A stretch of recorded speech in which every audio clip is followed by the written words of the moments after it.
Yo, Atlas speaking and welcome to part 14 of What If I Was Reborn in Naruto as the legendary Orochimaru with the Mad Scientist System. Let the tale begin. Chapter 371, more than 10 villages were participating in this Ninja World Summit, with each village's leader accompanied by their own personal bodyguards.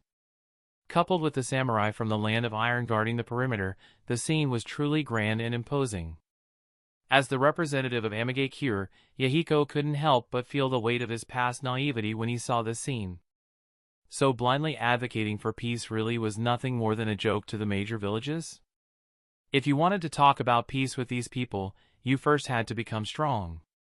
Otherwise, you wouldn't even have the right to speak. I have nothing to say, Inoki said helplessly upon hearing Mifune's words. We are all from defeated nations and have no right to speak at all. That's right. Hokage, we were defeated this time by you, Konoha. Our skills were inferior, so just tell us how you want to handle it. The Reikage spoke directly. As he finished speaking, he instinctively glanced at Orochimaru, who sat across from him as the representative of Otogekyure. The fourth Reikage prided himself on his combat strength, ranking among the top in the entire ninja world. On the battlefield, he had always been someone who could fight without fear. But when he faced Orochimaru, things had been completely different. From the very beginning, he'd been utterly suppressed. Even he had to admit Orochimaru's overwhelming power. What surprised him more was that this man, Orochimaru, was actually the one behind the powerful Otogekyure. Wasn't it the blonde-haired boy who had previously represented the village? What exactly was going on? The fourth Reikage was thoroughly confused. But one thing was certain, everything happening here was orchestrated by Orochimaru. After hearing their remarks, Tsunade took a deep breath and spoke, in that case, I'll get straight to the point. First of all, I want to clarify that in this war, you were not defeated by Konoha, you were defeated by Orochimaru. Is there really a difference? Mei asked. After all, everyone in the ninja world knew about Tsunade's relationship with Orochimaru. Wasn't it all the same? Of course, there's a difference, Tsunade said seriously. Because Orochimaru no longer belongs to Konoha. She proceeded to explain Orochimaru's current status in detail. When she finished, she cast a sharp glance at the three people sitting closest to her. In the end, everything that happened back then was thanks to the three of you. Yes, we were indeed responsible for what happened, Inoki admitted. But at the time, we were all acting for the sake of our villages. Hokage, there's no point in rehashing the past now. You're right. There's no point in looking back, Tsunade said calmly. The reason I brought it up is simply to make it clear that Orochimaru's current position isn't part of some scheme by Konoha.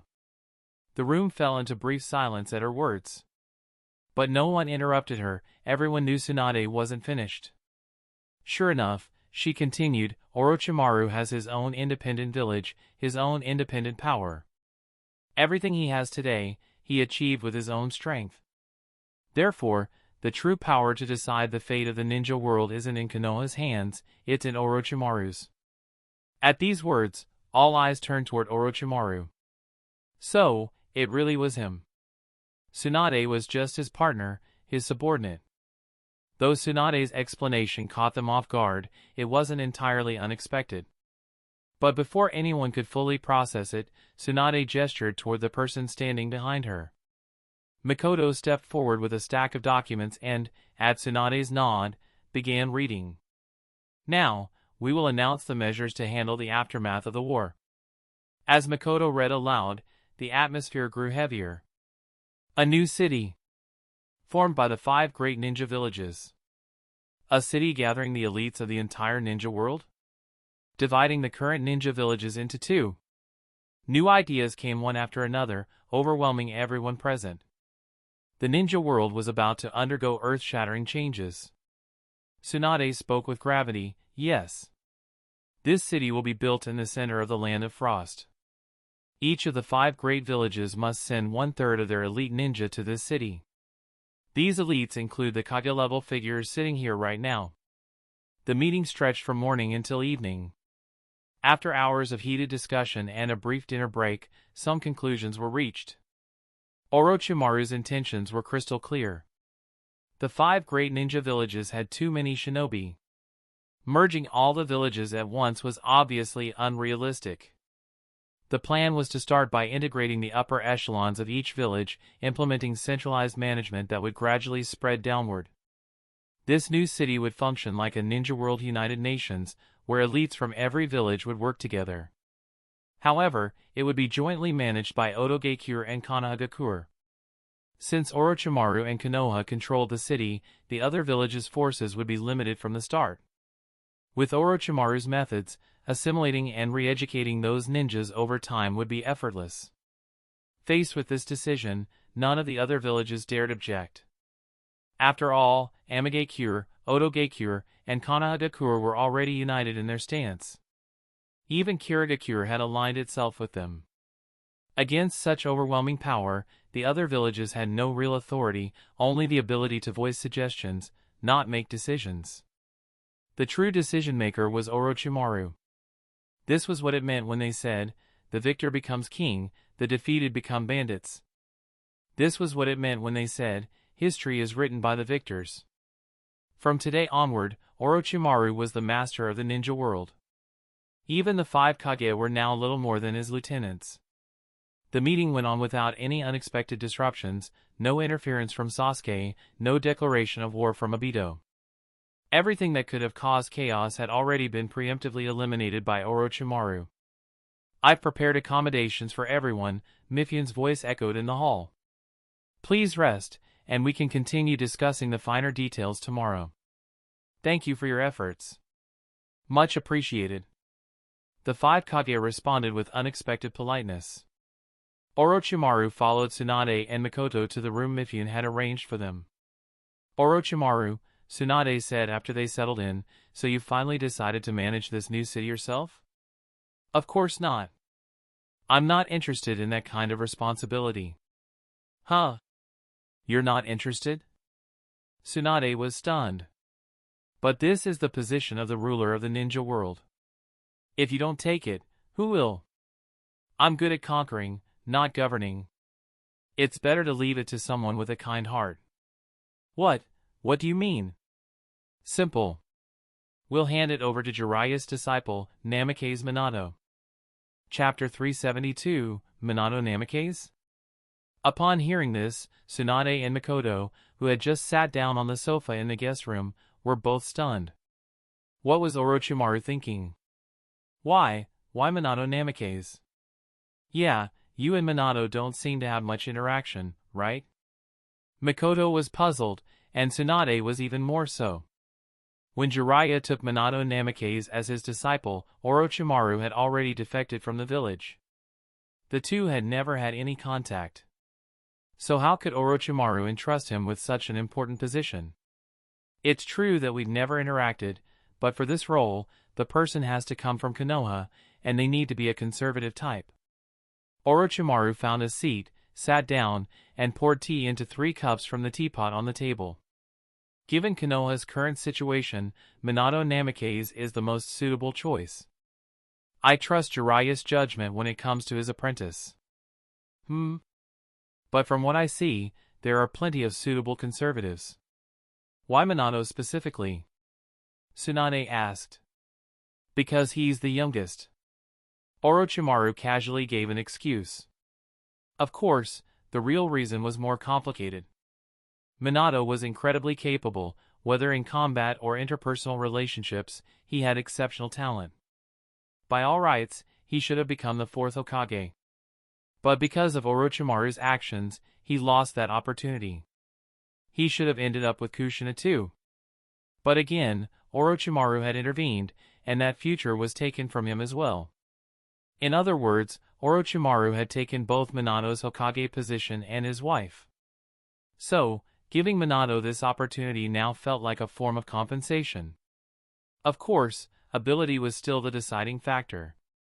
If Minato lacked the competence to manage like a true Kage, Orochimaru wouldn't have considered him, even if he were Jiraiya's disciple. You're really generous. Tsunade smiled. You've worked so hard to get to this point, and now you're just handing it over to someone else? I was thinking the same thing, Makoto chimed in. But this proves that you started this war for the sake of peace, not for power. Don't you think so, Tsunade-sama? You're absolutely right, that's exactly what I was going to say. Tsunade said, turning to Orochimaru with admiration in her eyes. Orochimaru, I really didn't misjudge you. Hearing this, Orochimaru smirked. Then, shouldn't I get a reward? Of course! What kind of reward do you want? If it's something I can do, I'll make it happen, Tsunade promised without hesitation.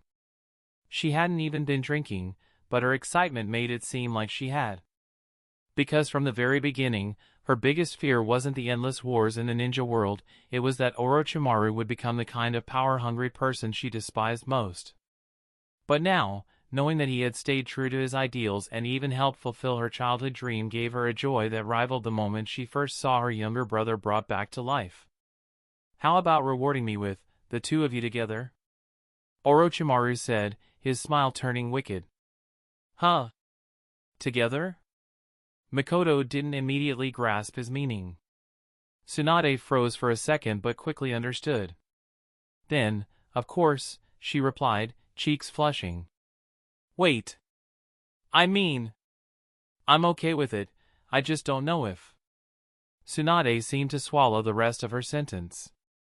She'd been with Orochimaru long enough to understand exactly what he meant. But Makoto wasn't as familiar with his personality. She didn't realize what was happening until Orochimaru's hand ruffled her hair. Wait, here? Right now? She asked nervously. It's fine. It's break time, no one's going to come looking for us. TCH, only you would think of something like this, Tsunade muttered.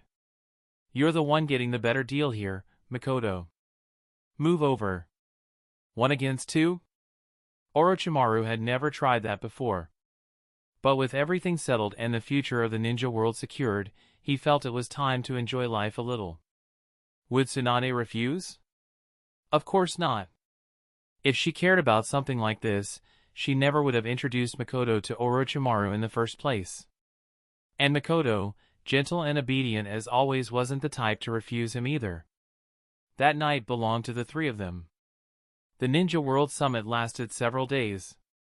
When it finally ended, the other 4 Kage and the village leaders of the smaller villages left with their subordinates. Their next task was to select suitable candidates to help build the new city. Yes, a city, not a village.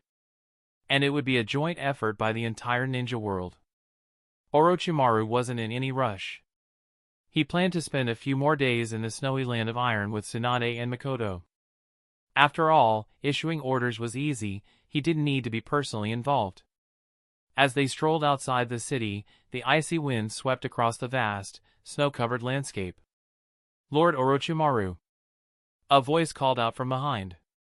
Orochimaru turned around and saw Mei standing at a distance. She hesitated before taking a deep breath and calling him again. Tsunade, walking beside Orochimaru, instantly knew what was going on. If it's important, go talk to her, she said, her voice calm but carrying an undertone of authority. She knew Mei probably didn't have any official business, but as Mizukage, she still deserved that much respect. Orochimaru gave a slight nod and walked toward Mei. The two stopped when they reached a quieter spot. Thank you, for what you did back then, Terumi, Mei said sincerely. The years of separation had added a faint sense of distance between them. Orochimaru responded with a shrug. It was nothing. I had my own reasons for killing the Yonde Mizukage. You're being modest. If it weren't for you, our village would have faced a catastrophe. Is that all you wanted to say? Orochimaru asked bluntly. He disliked small talk and didn't enjoy people beating around the bush. Well.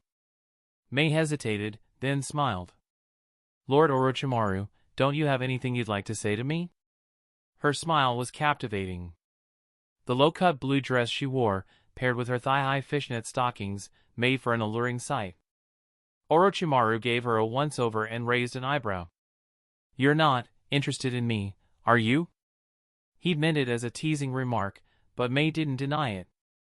You really are different from other shinobi, she said, her smile growing. Not only are you strong, but your perception is also terrifyingly sharp. To be honest, yes, I admire exceptional shinobi like you. Orochimaru chuckled softly. I have enough women already. Besides, I'm old enough to be your father. Chapter 373, That's a Shame. May feigned disappointment. Well then, since you've made yourself clear, I won't bother you any longer. I'll take my leave. Not seeing you off, Orochimaru responded indifferently. As he watched her walk away, something stirred in his memory. Didn't this woman end up single her entire life? Alone forever, huh? Orochimaru muttered to himself. Too capable for any man in Kiradikura to match her? What a waste. But he didn't dwell on it. He tilted his head back and gazed at the snowflakes falling from the sky. His mind drifted elsewhere. Moments later, Tsunade and Mikoto appeared behind him. What are you thinking about? Tsunade asked. Nothing. Let's go. Orochimaru turned and left with them without elaborating. Meanwhile, in Konohagakure. In the Hokage's office, Minato sat frozen, his face filled with disbelief. Me? The city lord of the Land of Frost? Hiruzen Sarutobi, the Sandaime Hokage, nodded with a smile. That's right, the old man said. Orochimaru specifically requested you for the position. Minato was completely lost. How could this happen? The newly established central city in the Land of Frost was set to become the beating heart of the entire ninja world. The person who controlled that city would effectively control the flow of information, resources, and power. And Orochimaru, one of the strongest, most elusive figures in the world, chose him? Lord Orochimaru chose me? Minato asked again, still doubting his ears. Hiruzen chuckled. That's right. This was Orochimaru's personal decision. The Sandaime no longer wore the melancholy expression that had weighed him down for so long. Everything he feared hadn't come to pass. In fact, things were turning out far better than he dared hope. The ninja world was finally moving toward peace. Though part of him still carried guilt over how he treated Orochimaru in the past, he was relieved to see his former student walking a righteous path. Minato took a deep breath and bowed his head slightly. I'm flattered, he said.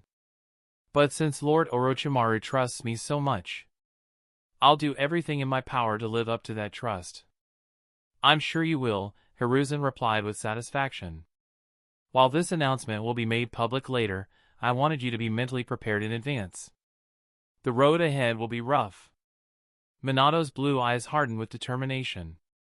I'm ready. Minato Namikaze was nothing if not adaptable. The initial shock had already passed. Now, his mind was racing through the implications of his new position. First and foremost, he had no established power base. If he were to manage a city that housed the elite of the ninja world, he'd need allies. I believe in you, Hiruzen said encouragingly. The old Hokage was just as surprised as Minato. He couldn't fathom why Orochimaru would choose this particular young man, someone he'd had no past interactions with. But knowing Orochimaru's meticulous nature, there had to be a solid reason. And Minato's principles certainly aligned with the ideals Orochimaru claimed to hold. So, Hiruzen didn't question it any further. News of Minato's appointment spread quickly. The ninja world was shocked, but no more so than the residents of Konoha themselves. Yet, before the village could fully process the announcement, another bombshell dropped. Tsunade had resigned as Hokage. What? Hokage-sama is stepping down? The news left even the Sandaime momentarily speechless. Tsunade, are you serious? Hiruzen asked when she appeared before him, paperwork in hand. I was never interested in the job in the first place, she said casually. The ninja world won't see another major war anytime soon, not with Orochimaru overseeing things. So, I figured, why not step down and enjoy life? The old Hokage gave her a complicated look. The battle for the position of Hokage had once consumed the village. But now, With Orochimaru's unification efforts succeeding, the role had lost much of its significance. The era of powerful independent villages was over. The Hokage was no longer the most powerful figure in the world. "Where is Orochimaru now?" Hiruzen asked. "He's here in the village," Tsunade answered with a sly smile. "But knowing him, he's probably busy with something important." Elsewhere, in the Uchiha compound, Mikoto stood in front of Orochimaru, her eyes filled with emotion. He was the man who had taken both her heart and body. But before she could say anything, the sound of footsteps echoed behind her. A group of Uchiha clansmen arrived, led by Uchiha Fugaku himself. "Lord Orochimaru," Fugaku greeted respectfully. "It's been a long time." "Indeed," Orochimaru replied with a faint smile. The clan head's eyes narrowed slightly. Orochimaru's reputation had already spread across the entire ninja world. But for him to appear here, within the Uchiha compound, was unexpected. "To what do we owe the honor of your visit?" Fugaku asked cautiously. Orochimaru didn't bother with preamble. "Lead your clan to the new city and take charge of the military forces," he said, his tone calm but the word shocking. The entire group stiffened in disbelief. "Us? The Uchiha?" Fugaku asked, voice faltering. The Land of Frost's central city would become the political and military core of the ninja world. Only the strongest, most trusted ninja would be stationed there. For Orochimaru to hand the city's military operations over to the Uchiha was almost unfathomable. Why?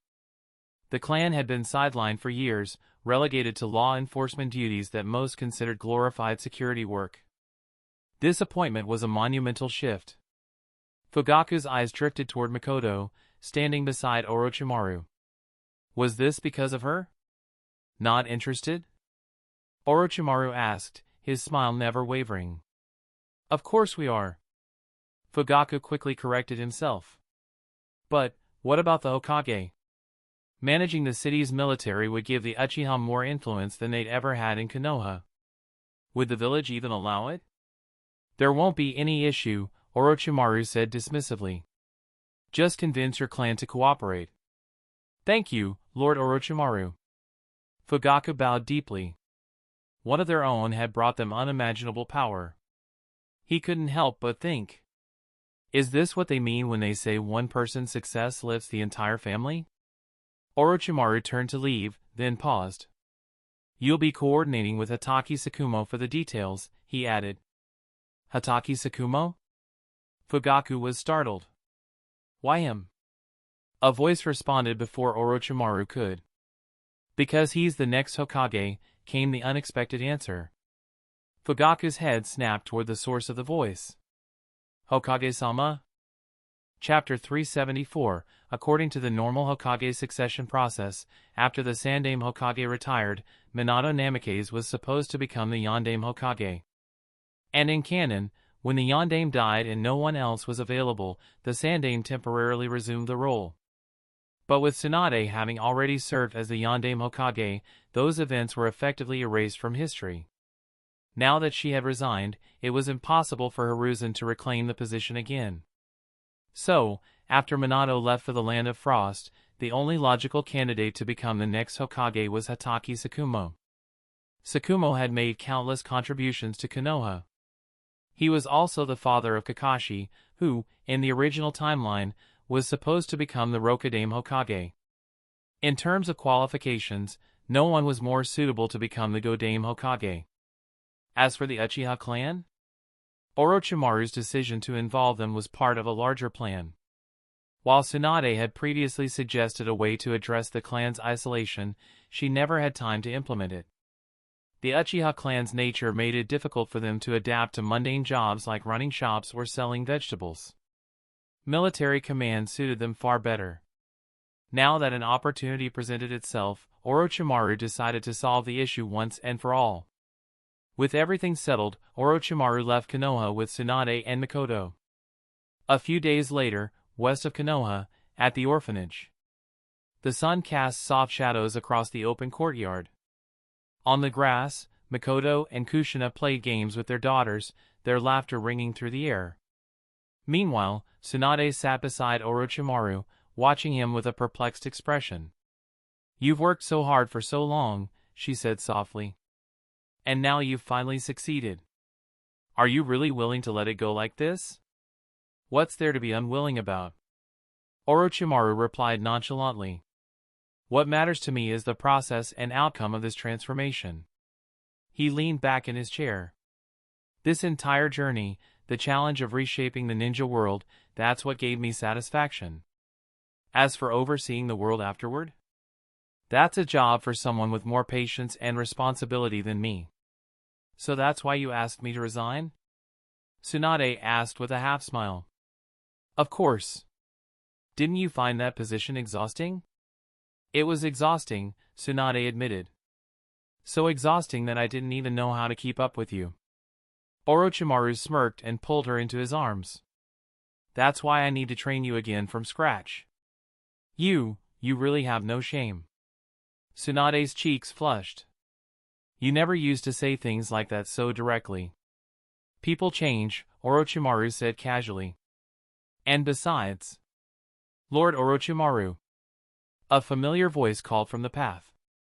The interruption caused Orochimaru to pause mid-sentence and turn toward the source of the voice. "Yakushi Kabuto?" Tsunade stood and left as Orochimaru shifted his attention to the two children standing beside Kabuto. One boy had silver-gray hair and 2 red dots on his forehead. His delicate features gave him an air of calmness beyond his years. The other boy had short orange hair and an innocent face, but there was an undercurrent of instability in his eyes. "Lord Orochimaru," Kabuto said, giving a slight bow. The two children immediately followed suit, though their confusion and nervousness were apparent. "Kimimaro, and Yugo?" Orochimaru's golden eyes narrowed slightly. Kabuto adjusted his glasses. "Yes. As you instructed, I located Kimimaro and found Yugo along the way." Orochimaru smiled. He had only asked Kabuto to bring back Kimimaro, yet somehow, Kabuto had managed to find Yugo as well. Luck or foresight? Either way, it was an unexpected bonus. "Well done, Kabuto. Take them both to the lab." "Yes, Lord Orochimaru," Kabuto answered immediately. "Come along, you two." "Yes." Kimimaro and Yugo said in unison and obediently followed Kabuto toward the laboratory. As they disappeared down the path, Orochimaru chuckled softly. He hadn't anticipated obtaining both a potential battle genius like Kimimaro and a chakra anomaly like Yugo in one go. His plan to create a new generation of powerful shinobi was progressing even faster than expected. But just as he was about to relax, his senses sharpened. Another uninvited guest? "There certainly have been a lot of surprises today," Orochimaru muttered. His gaze shifted toward the shadows ahead. "Come out, Obito." The air 3 meters in front of him distorted, swirling into a vortex. Moments later, Uchiha Obito emerged, still wearing his trademark spiraled mask. Beside him, Zetsu, half white, half black, rose from the ground like a plant breaking through the earth. "Sorry," White Zetsu spoke first. "We still haven't found any trace of the nanobi." Orochimaru's expression didn't change. "Don't bother looking," he said calmly. "The nanobi is already in my possession." His words froze both Obito and Zetsu in place. White Zetsu tilted his head in confusion. "Wait, what?" Orochimaru shifted his gaze to Obito. "Obito," he said. "I understand," Obito responded with a slight nod. "Huh?" The brief exchange left Zetsu completely bewildered. Before he could react, Obito's hand shot out and gripped his neck. What?"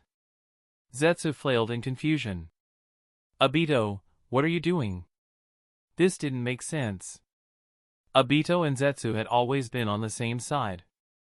Why was Obito suddenly attacking him? Obito's voice was cold. "Let's finish this conversation in a quieter place." His Sharingan spun, and the familiar ripple of Kamui activated. Buzz! The vortex expanded and swallowed both Zetsu and Orochimaru. Inside Kamui's dimension, the dim, gray space stretched endlessly. Rows of stone sarcophagi lined the walls. Zetsu was immobilized on the ground, while Obito and Orochimaru stood side by side, facing him. "What the hell is going on?" White Zetsu demanded. "Obito, what are you doing?" Black Zetsu, embedded in White Zetsu's body, realized something was off.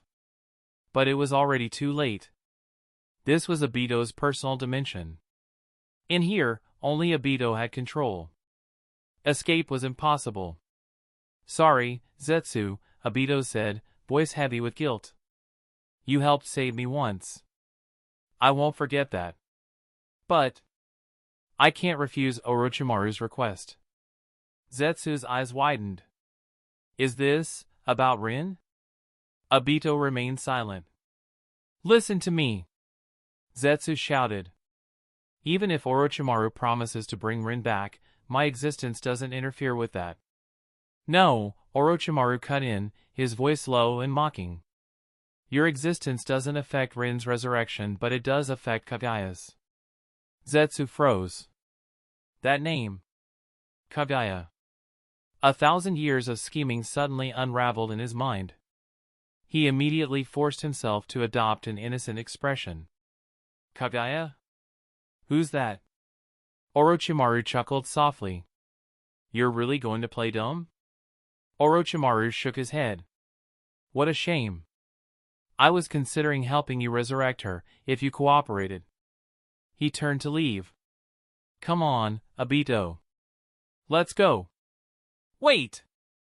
"Orochimaru, wait!" Zetsu called out desperately. Chapter 375, There is a feeling in this world called a roller coaster ride. And right now, that was exactly what Black Zetsu was experiencing. Black and white, two halves of the same being. White Zetsu was a byproduct of those who fell under the infinite Tsukuyomi in ancient times. Black Zetsu, on the other hand, was the will of Kagaya Otsutsuki. His ultimate goal had always been to resurrect his mother, Kagaya. Everything he had done, every scheme, every manipulation was for this purpose. He orchestrated the conflict between Asura and Indra. He incited the final battle between Uchiha Madara and Senju Hashirama. He helped Madara implant Hashirama's cells to awaken the Rinnegan.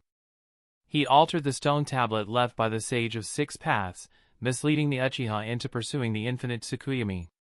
He assisted Obito in reviving Uchiha Madara. All of it was preparation to bring Kagaya back. When Obito had suddenly turned on him just now, he had sensed that something was wrong. But he still held on to a sliver of hope. After all, who in this world could possibly know about his connection to Kagaya? He had assumed that Obito was simply trying to gain control over him for Madara's sake. But then, Orochimaru spoke.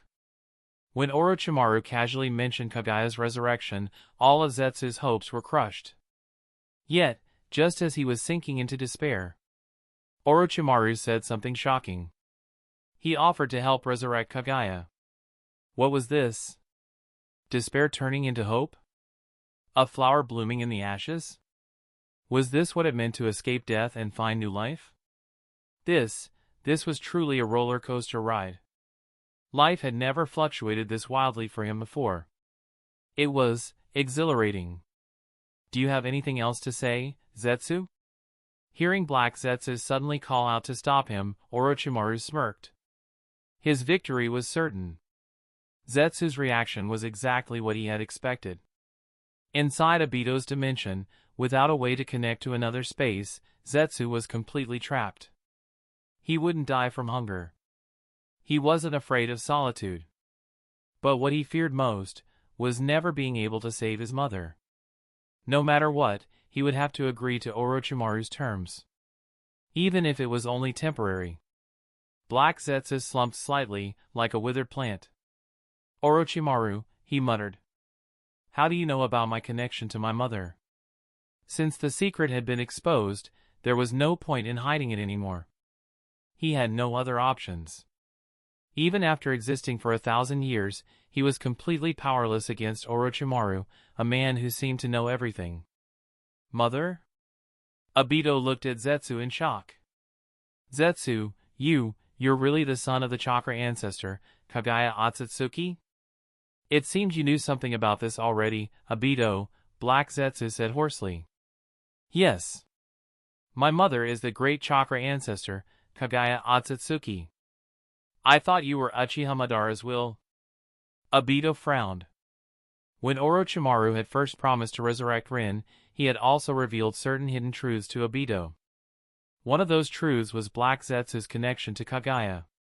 But at the time, Obito had refused to believe it. So he had been secretly observing.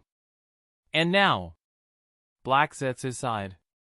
It doesn't matter anymore, he muttered in resignation. At this point, there's no point in lying. Orochimaru, how much do you actually know? Orochimaru smirked. Not much, he said casually. Then, he proceeded to list two major events. The battle between Hagoromo and Himura versus Kagaya. The battle at the Valley of the End between Madara and Hashirama. The latter was common knowledge among older Konoha shinobi. But the former. Very few knew that the Ten Tails was actually Kagaya herself. Most only knew that the Sage of Six Paths had sealed the Ten Tails. That's about it, Orochimaru finished. Now, it's your turn to talk, isn't it? Black Zetsu hesitated for a moment. But then, his gaze sharpened. I have one question first, he said. Go ahead. If you know that I exist solely to resurrect my mother, why don't you just leave me here or seal me away? Zetsu's very existence was immortal in a sense. Even the power of the Six Paths couldn't kill him. But sealing him? That was a different story. Orochimaru had more than enough ability to seal him away for hundreds of years. So why hadn't he done that? You're right, Orochimaru admitted. I do have a plan. Zetsu's eyes narrowed. Why? Because I am someone who pursues the truth. Orochimaru's voice was smooth, almost hypnotic. In my research, I've discovered something. Perhaps Kagaya isn't actually the real problem. Both Obito and Black Zetsu froze. Obito's reaction was one of shock. Black Zetsu's reaction was something far deeper. It was a mix of awe and disbelief. For a millennium, he had believed that his mother was right. And he had assumed that no one else would ever believe in her innocence. But now, for the first time ever, someone else had spoken the words he had longed to hear. Perhaps the real problem isn't Kagaya? It was ridiculous. It shouldn't have mattered. But in that moment, Black Zetsu wanted to fall to his knees and embrace Orochimaru's legs in gratitude. Orochimaru chuckled softly. Quite the reaction, he mused. Now, he continued, tell me everything you know. I'll decide for myself whether or not you're lying. Black Zetsu didn't hesitate. Understood, he said respectfully. He didn't dare to conceal anything. Because he had no idea how much Orochimaru already knew. If he tried to lie and was caught, it would be the end. And so, for the first time, the full truth was revealed. The original story had been crafted by Madara and perfected by Zetsu. But now, it was being told by Zetsu alone. 1,000 years ago, Kagaya descended upon this world. She ate the divine fruit. She bore 2 children, Hagoromo and Himura. She created the White Zetsu. The Sage of Six Paths and his brother sealed their mother to protect humanity. The conflict passed from Indra and Azura to the Uchiha and Senju. Madara and Zetsu manipulated Lin, using her to break Obito. Obito was then used to manipulate Nagato. A conspiracy spanning a millennium finally laid bare. Obito stood there, stunned. Rin, was part of your plan, too? Even Uchiha Madara was just a pawn? Everyone was your victim? Black Zetsu lowered his head. Orochimaru, he said solemnly, if you help me resurrect my mother, I swear, both White Zetsu and I will serve you without hesitation. Chapter 376. After listening to Black Zetsu's story, Obito felt an overwhelming urge to kill him. He had never known that Rin's death was actually part of Madara's plan. his hands clenched into fists. But Black Zetsu ignored him.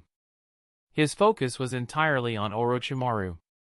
By revealing the entire truth, he had effectively bet everything on Orochimaru. There was no other choice. Resurrecting Kaguya was a secret that belonged to him alone. And yet, Orochimaru had somehow learned of it. On top of that, he had brought him into Obito's Kamui dimension. Lying was too risky. If Orochimaru knew even half the truth, any deception would be exposed instantly. So, he could only place his hopes in Orochimaru. Orochimaru stroked his chin, deep in thought. What Black Zetsu had just said aligned perfectly with his own knowledge. To resurrect Kaguya, Zetsu had manipulated the Senju and Uchiha conflict and altered the Uchiha stone tablet. Which meant Zetsu hadn't lied. I see. Orochimaru finally nodded. So, Kaguya was really sealed by her own sons? And the reason? It was because Kaguya had sacrificed Hagoromo's lover to the God Tree? As a reincarnator, Orochimaru understood one fundamental truth. History is written by the victors. After analyzing the events, he couldn't shake the feeling that something was wrong with the Sage of Six Paths. Was this a classic case of a son turning against his mother over a woman? And in such an extreme way? Not only had Hagoromo sealed his mother, but he also ripped the 10 tails out of her, dismembered her, and scattered her existence across the world. How many parts was Kaguya split into? One part became the 9-tailed beasts and the demonic statue of the outer path, 10 tails husk. Another part, her body and soul, was sealed within the moon by her son's yin-yang powers. The 10 tails husk was connected to the Rinnegan and watched over by Himura's descendants on the moon. The 9-tailed beasts were left on Earth under Hagoromo's care. Everything seemed designed to prevent Kaguya's resurrection. Why? Why had the Sage of Six Paths gone to such lengths to ensure that Kaguya could never return? Was it because Kaguya was too powerful? Or was it because of his own selfish motives? Orochimaru was highly suspicious. At the very least, Himura had felt guilty after sealing Kaguya. He had gone to the moon to watch over her. But Hagoromo? He had not only sealed his mother away. He never visited her once. Instead, he spread her chakra across the world, dividing it among humanity. What kind of person does that? Well?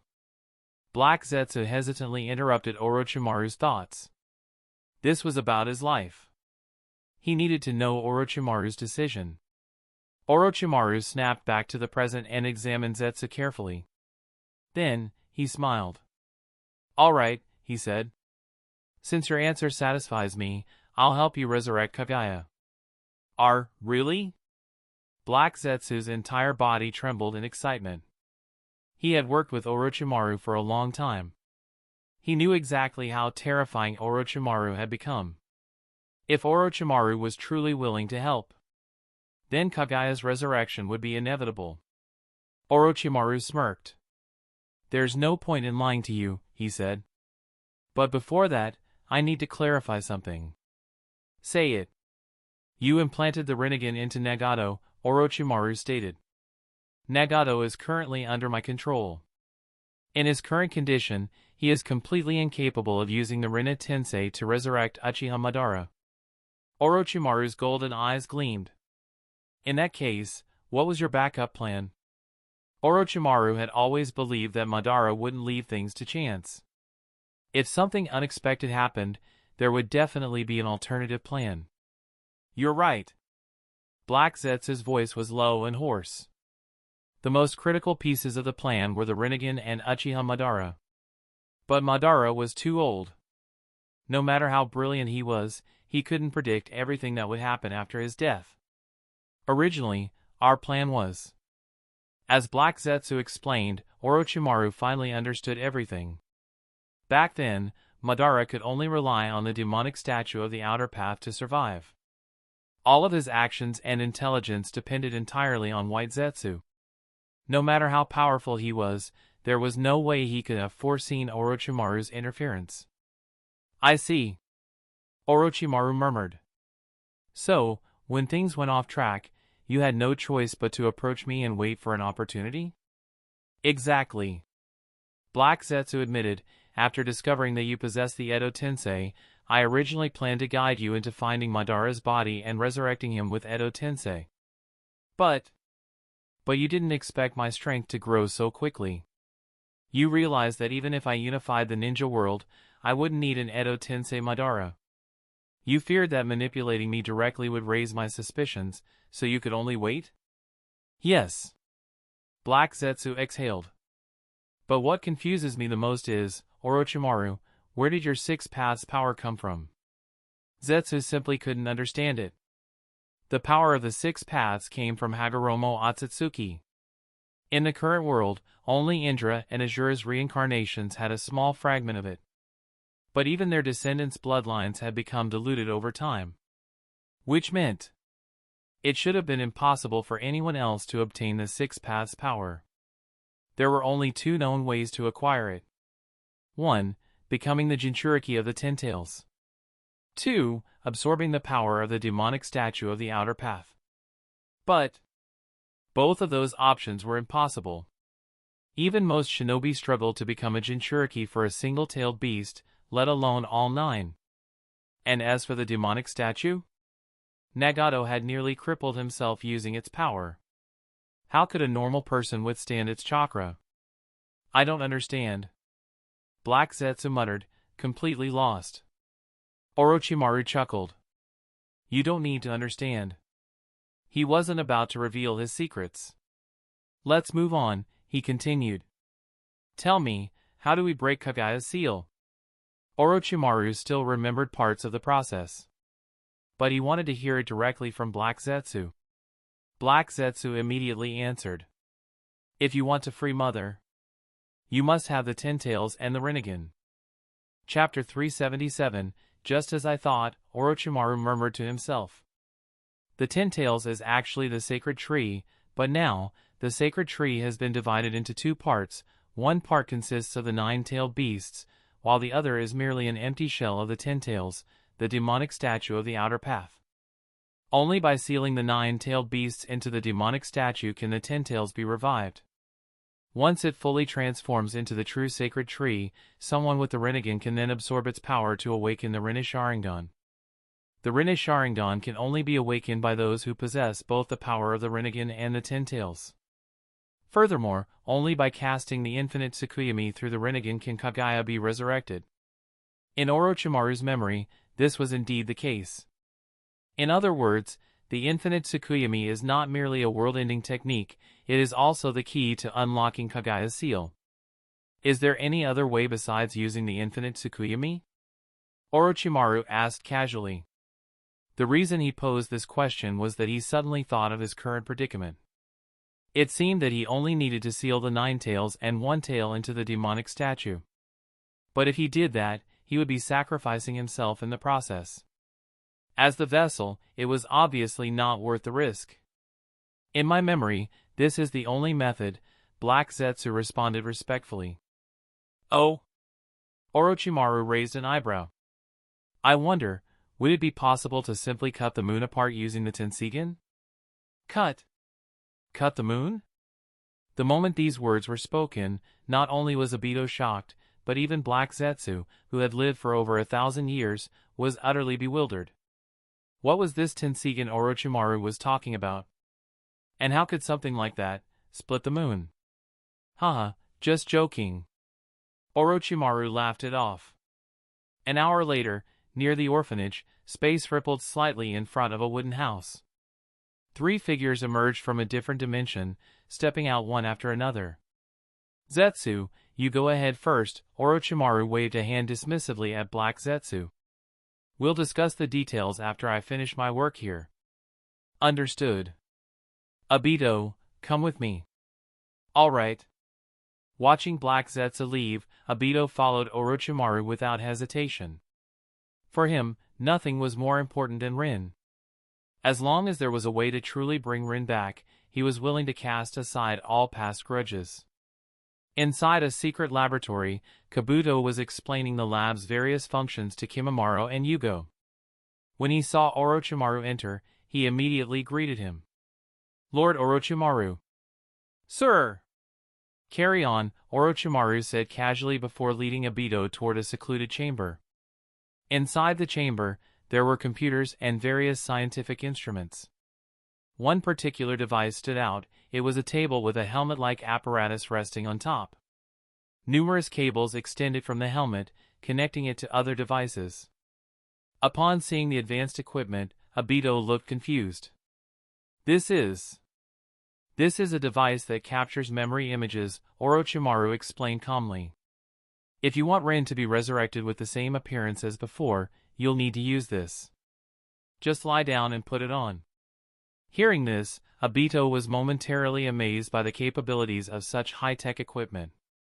However, he knew that Orochimaru was an expert in scientific research. Without hesitation, he followed Orochimaru's instructions, removing his mask and outer clothing before lying down. As the wires were connected one by one, Obito's memories were projected onto the computer screen next to Orochimaru. They were all fragments of his past with no era Rin, moments filled with happiness. Technology had not only granted Orochimaru immense power but had also made life far more convenient. Time passed, and under the combined efforts of shinobi from all over the world, the cities of the Land of Frost were being rapidly constructed. Earth release users, wood release users, and water release users all played vital roles in the process. Although Orochimaru had agreed to help Black Zetsu resurrect Kaguya, he had taken no action in the days that followed. Instead, he focused on developing various life-improving technologies. Power stations, high-tech manufacturing plants, and countless other inventions were steadily being introduced. Of course, all of these developments were funded jointly by the 5 great nations. At first, shinobi from different countries found it difficult to adjust to life in this city. After all, it was a place where people from various villages converged, each with their own customs, habits, and past conflicts. Such tensions made normal social interactions challenging.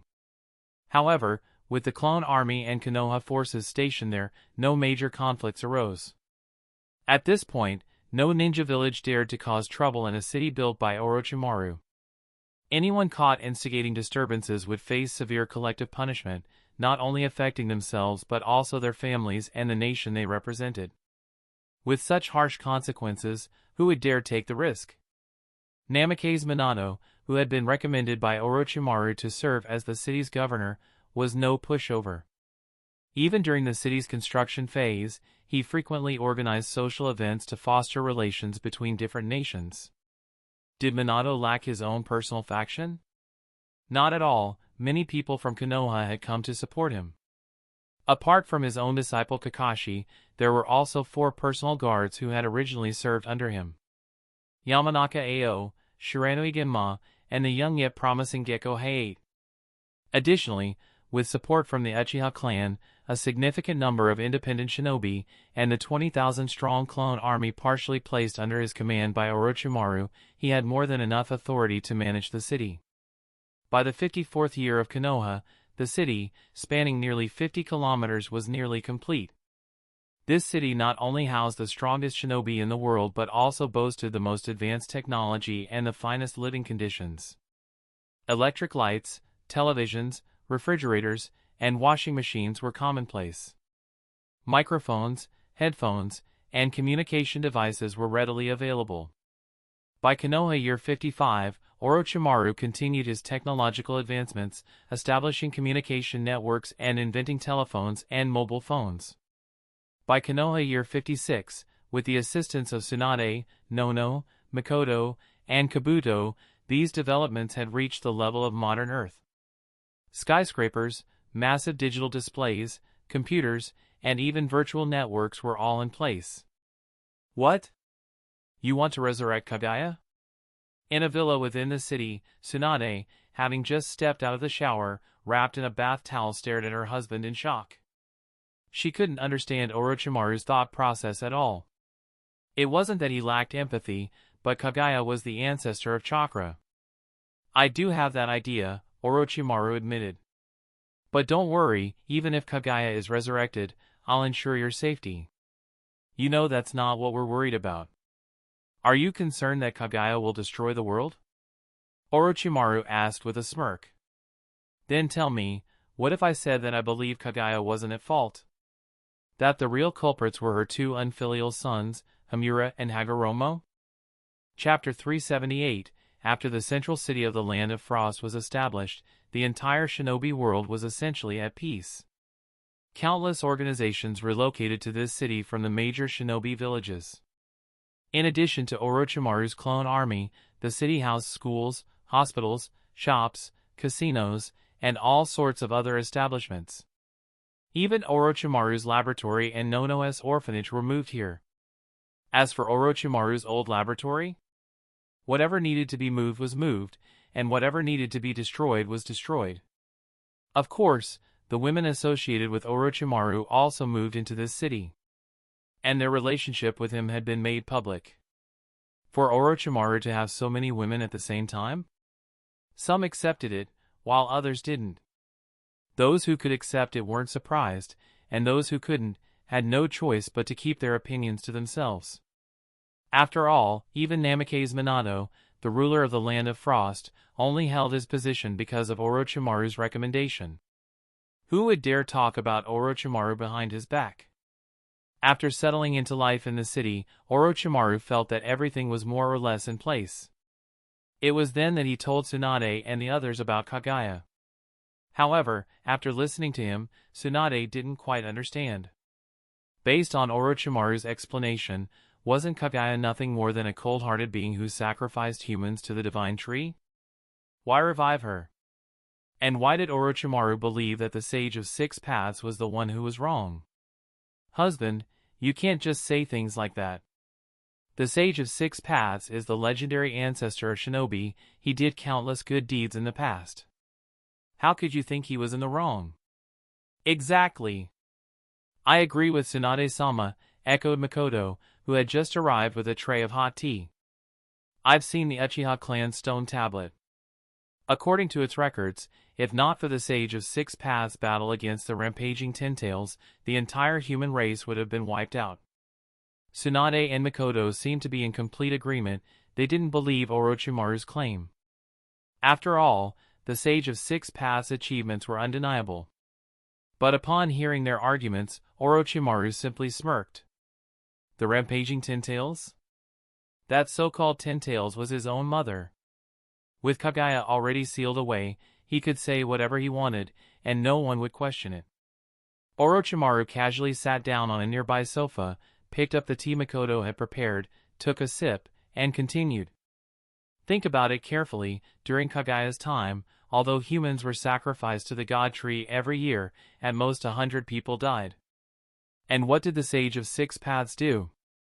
He raised his sword against his own mother, the ruler of this world, and in the end, he extracted her chakra and distributed it among ordinary people. And what happened when those ordinary people gained power? Not only did they constantly wage wars, but they even sought to control the tailed beasts. How many people die each year because of war? More than just 100, right? I'd say thousands, at the very least. So in my eyes, Kagaya wasn't the one in the wrong, it was those two short-sighted, unfilial sons. The two women were momentarily at a loss for words. They couldn't come up with a rebuttal. But, based on what you're saying, wasn't it immoral for Kagaya to treat humans as sacrifices? Kushina, who had just stepped out of the bedroom in her pajamas while brushing her red hair, joined the conversation. Using living people as sacrifices was something that went against all morals. However, Orochimaru remained unfazed. Let's set aside the matter of her using people as sacrifices for a moment. There was a reason behind it. But let's talk about the nine-tailed beasts that the Sage of Six Paths created. Have you ever considered morality when they go on a rampage? The three women fell silent once again. Because whenever a tailed beast went berserk, it always resulted in countless casualties. At the very least, the death toll would be in the dozens, if not the hundreds. Seeing their silence, Orochimaru smirked. Different species, so where does compassion come into play? Cattle and sheep are pitiful too, yet people still slaughter them for food. Do humans feel sorrow when they step on an ant? Of course not. In the same way, why would a god concern themselves with how many mortals die? Orochimaru stopped speaking after that. He knew the three women would eventually understand his point. Yes, in Orochimaru's mind, Kaguya was a god, a being completely different from the humans of this world. She was immortal, her body impervious to destruction. The reason she created her army was simply to protect the ninja world. Perhaps her methods were extreme, but without them, when the beings from her homeland arrived, the ninja world would have been doomed. Then, what if things aren't as you believe? After a long pause, Tsunade cautiously asked. After all, everything Orochimaru said was merely speculation. And if his speculation turned out to be wrong, the consequences would be catastrophic. You don't have to worry about that. I've already accounted for such obvious concerns. Late at night. Atop the tallest building in the Land of Frost's central city, several figures clad in black cloaks with red clouds gathered. Looking down at the brightly lit city, Kisame, carrying his massive sword Samahata, grinned. Unbelievable. Not only did they unify the land, but they also built all of this in just a few years? Legends are legends for a reason. It really is incredible, another figure added. But more than that, I'm curious about how Orochimaru plans to deal with us. Yeah, we're all S-rank wanted criminals. There's no way this ends well for us. With his strength, killing us would be a simple task. True, but aren't only the three of you actual wanted criminals? This is starting to feel ominous. Relax. I have no interest in taking your lives. A sudden voice interrupted their discussion. Orochimaru. Kakuzu slowly turned around. Orochimaru landed lightly among them. We've worked together before, so, how you choose to handle your fate is up to you. Of course, if you truly can't find a reason to live and wish for death, I can grant you that as well. What a distasteful way to put it. If I didn't know how strong you were, I'd have already made my move. Orochimaru smirked. Alright, enough joking. Head to the central square. There, find Namake's Minato. He'll assign you your roles. If you're dissatisfied with his arrangements, you can either negotiate or leave. Is that so? Seems like there's no real choice then. I'm heading out first. Does this building's elevator work? Not sure. It was under repair for 2 days, but it should be fixed by now, right? As the Akatsuki members departed, their casual remarks made Orochimaru chuckle. Seeing them adapt to life in a modern city was rather amusing. Zetsu! Orochimaru suddenly called out, stopping the last figure in the group. What is it? When you see Minato, tell him to notify the other 4 Kage to gather at the city gates tomorrow morning. We'll be resurrecting Uchiha Madara first. Chapter 379. After the central city of the Land of Frost was established, all aspects of the shinobi world began to develop steadily. Yahiko continued managing Amigakure, while Konan remained in the city with a group of Amigakure shinobi. Orochimaru's Otogakure still existed, but its leadership had changed. Nawaki had taken over. Since he wasn't suited to appear in public, he remained in the village, guarding the country on Orochimaru's behalf. Whenever Tsunade had free time, she would often visit him. As for the smaller shinobi villages outside the 5 great nations, Danzo had begun systematically taking them over. Well, that sort of work was exactly the kind of thing Danzo enjoyed. With Orochimaru's carefully planted influence over the daimyo, it was only a matter of time before those villages fell under their control. Once everything was settled, Orochimaru naturally shifted his focus to researching Kaguya's resurrection. Why did Orochimaru want to resurrect Kaguya? It wasn't for the sake of uncovering the truth or clearing Kaguya's name. It was simply because he understood his own situation too well. If he couldn't even handle Kaguya, then without saviors like Naruto and Sasuke, how could he possibly deal with the Akatsuki clan members who might appear in the future? Not to mention, he sought an even more perfect method of immortality. Thus, reviving Kaguya was imperative. As for how to resurrect Kaguya, Orochimaru had considered many possibilities. Would it be possible to cut the moon using the Tensigen? Orochimaru wasn't sure, and even Black Zetsu didn't know. After all, the Tensigen was a dojutsu developed by Himura after he sealed Kaguya and went to the moon. Neither Orochimaru nor Black Zetsu had ever seen it in action. Since no one knew for certain what the Tensigen could do, they couldn't take the risk of relying on it. In other words, based on the current situation, the only viable method was the one Black Zetsu had proposed, the Ten Tails combined with the Rinnegan. The downside of this method was that the Rinnegan user had to die. Resurrecting Kaguya required an enormous amount of power, so much that it would completely drain the life force of the person performing the jutsu. Without a sufficient sacrifice, the resurrection simply wouldn't succeed. Because of this, Nagato was not a suitable candidate. He couldn't even fully unleash the power of his own Rinnegan. He was barely capable of reviving Uchiha Madara. Resurrecting Kaguya was far beyond his abilities. Both his physical endurance and dojutsu prowess were lacking. Moreover, he had always been a loyal follower of Orochimaru. Naturally, Orochimaru wouldn't let him die. That left only one choice, Uchiha Madara. Madara was already dead, so using him as a sacrifice carried no psychological burden for Orochimaru. Of course, before proceeding, Orochimaru needed to prepare for any possible complications. Early the next morning, at the gates of the Land of Frost, the area was bustling with people. In addition to the 5 Kage, there were several familiar and unfamiliar faces. These were some of the strongest individuals in the current shinobi world. Wow! This is amazing! They actually gathered all the elites from the entire city? Is this mission that dangerous? A young man in a green jumpsuit with a bowl-cut hairstyle looked around in awe. Hey, Kakashi. Do you know what's going on? No idea. Kakashi responded coldly, hands stuffed in his pockets. Even though the shinobi world had been unified, it hadn't healed the pain in his heart. TCH, you always look so lifeless. Young people should be full of energy. Look at me! Might Guy twisted his waist twice and struck a pose he believed to be incredibly stylish. This is the power of youth. Alright, Guy.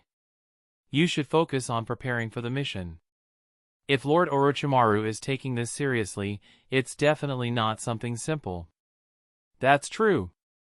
As the two chatted, Namake's Minato appeared, wearing his ceremonial robes. Kakashi, Guy, you're here. Sensei. Lord City Leader. At the villa entrance, Tsunade and Mikoto stood behind Orochimaru. Orochimaru gently lifted Kushina's chin. Kushina, I'll leave those brats in your care for the time being. Understood. Don't worry, I'll take good care of them. Kushina nodded obediently. But, are you sure about this? You still don't trust my judgment? Well, I trust you. Orochimaru smirked. Then that's all that matters. Tsunade, Mikoto, let's go. Hey, Orochimaru. What the hell are you up to? A familiar voice suddenly called out from behind. Turning around, they saw a white-haired figure standing in the street. Jiraiya? You came at just the right time. Let's go. Go? Go where? To watch a battle. A battle of this level isn't something just anyone gets to witness. A battle? Oi, don't pull. Before Jiraiya could react, Orochimaru grabbed him and dragged him toward the city gate. Jiraiya had been traveling the world, but he hadn't been completely out of the loop. 2 years ago, he had returned to Kanagakur. After hearing about everything from the third Hokage, his shock had been indescribable. Orochimaru had unified the shinobi world, and his own student had become its first leader? What kind of ridiculous development was that? Still, he had rushed to the Land of Frost in a daze, only to find a city unlike anything else in the shinobi world. And then, he fell in love with it. Because this city not only had all sorts of advanced entertainment venues, but also the most luxurious bathhouse in the entire shinobi world. Here, he could flirt with women as much as he wanted and even spy on them bathing in secret. As for the Child of Prophecy? He had long since defaulted that role to Namake's Minato. At the city gates, elites from all factions had gathered. Under Orochimaru's direction, everyone moved toward the designated battlefield. To ensure the battle wouldn't destroy the city they had all worked hard to build, Orochimaru had chosen the battleground in the Land of Grass. Several days later, in a dark underground chamber in the Land of Grass, masked Obito and Zetsu stood in the dimly lit chamber. Zetsu slowly placed his hands on his own head, as if preparing to rip something apart. Then, in a forceful motion, White Zetsu and Black Zetsu were forcibly separated. After the separation, Black Zetsu sank into the ground and disappeared from sight. White Zetsu silently turned to face the withered corpse before him. Outer Path, Samsara of Heavenly Life Technique. As time passed, and with the activation of Nagato's jutsu, the lifeless body in front of White Zetsu began to change. The wrinkles on its face gradually disappeared. The white hair fell away, replaced by thick, dark strands. The body grew younger, steadily regaining vitality. First, the fingers twitched. Then, the figure abruptly sat up. Madara, how do you feel? Chapter 380, Why did Uchiha Madara appear young after his resurrection? It was because the Rinna Tensei no Jutsu had been specially prepared for him. When resurrected using this technique, Nagato's chakra and life force were extracted and infused into Madara's body. It was similar to how Nagato had absorbed B's chakra after the original Edo Tensei. After taking in such a massive amount of chakra rich in vitality, it wasn't difficult for Madara's body to revert to a younger state.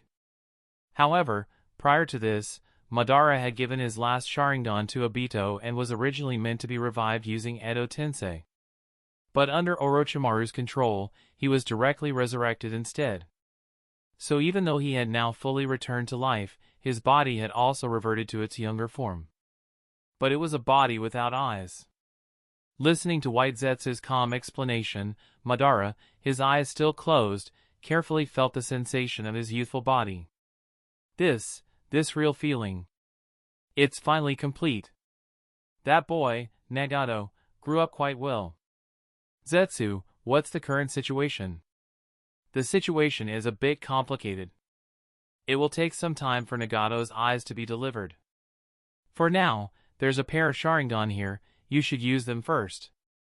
As he spoke, White Zetsu handed a prepared pair of Sharingan to Uchiha Madara. Well prepared, I see. But Madara took the Sharingan and implanted them directly into his eye sockets. What's with all the small fry outside? Let me explain the current situation. Obito, who had been standing silently, finally spoke. This time, his explanation contained 9 truths and 1 lie, so well crafted that even Madara couldn't detect any flaws. After a while, Madara opened his newly implanted eyes, the scarlet glow of the Sharingan flickering with disbelief. What? Orochimaru? Unified the shinobi world? The newly revived Madara was in complete shock. He knew better than anyone that unifying the shinobi world wasn't something that could be accomplished through sheer strength alone. No matter how powerful someone was, even if they could defeat all the strongest opponents in existence, that alone wasn't enough to unify the world. To achieve that, one needed immense prestige and a legion of devoted followers. In other words, at the very least, one had to become the Kage of a major shinobi village.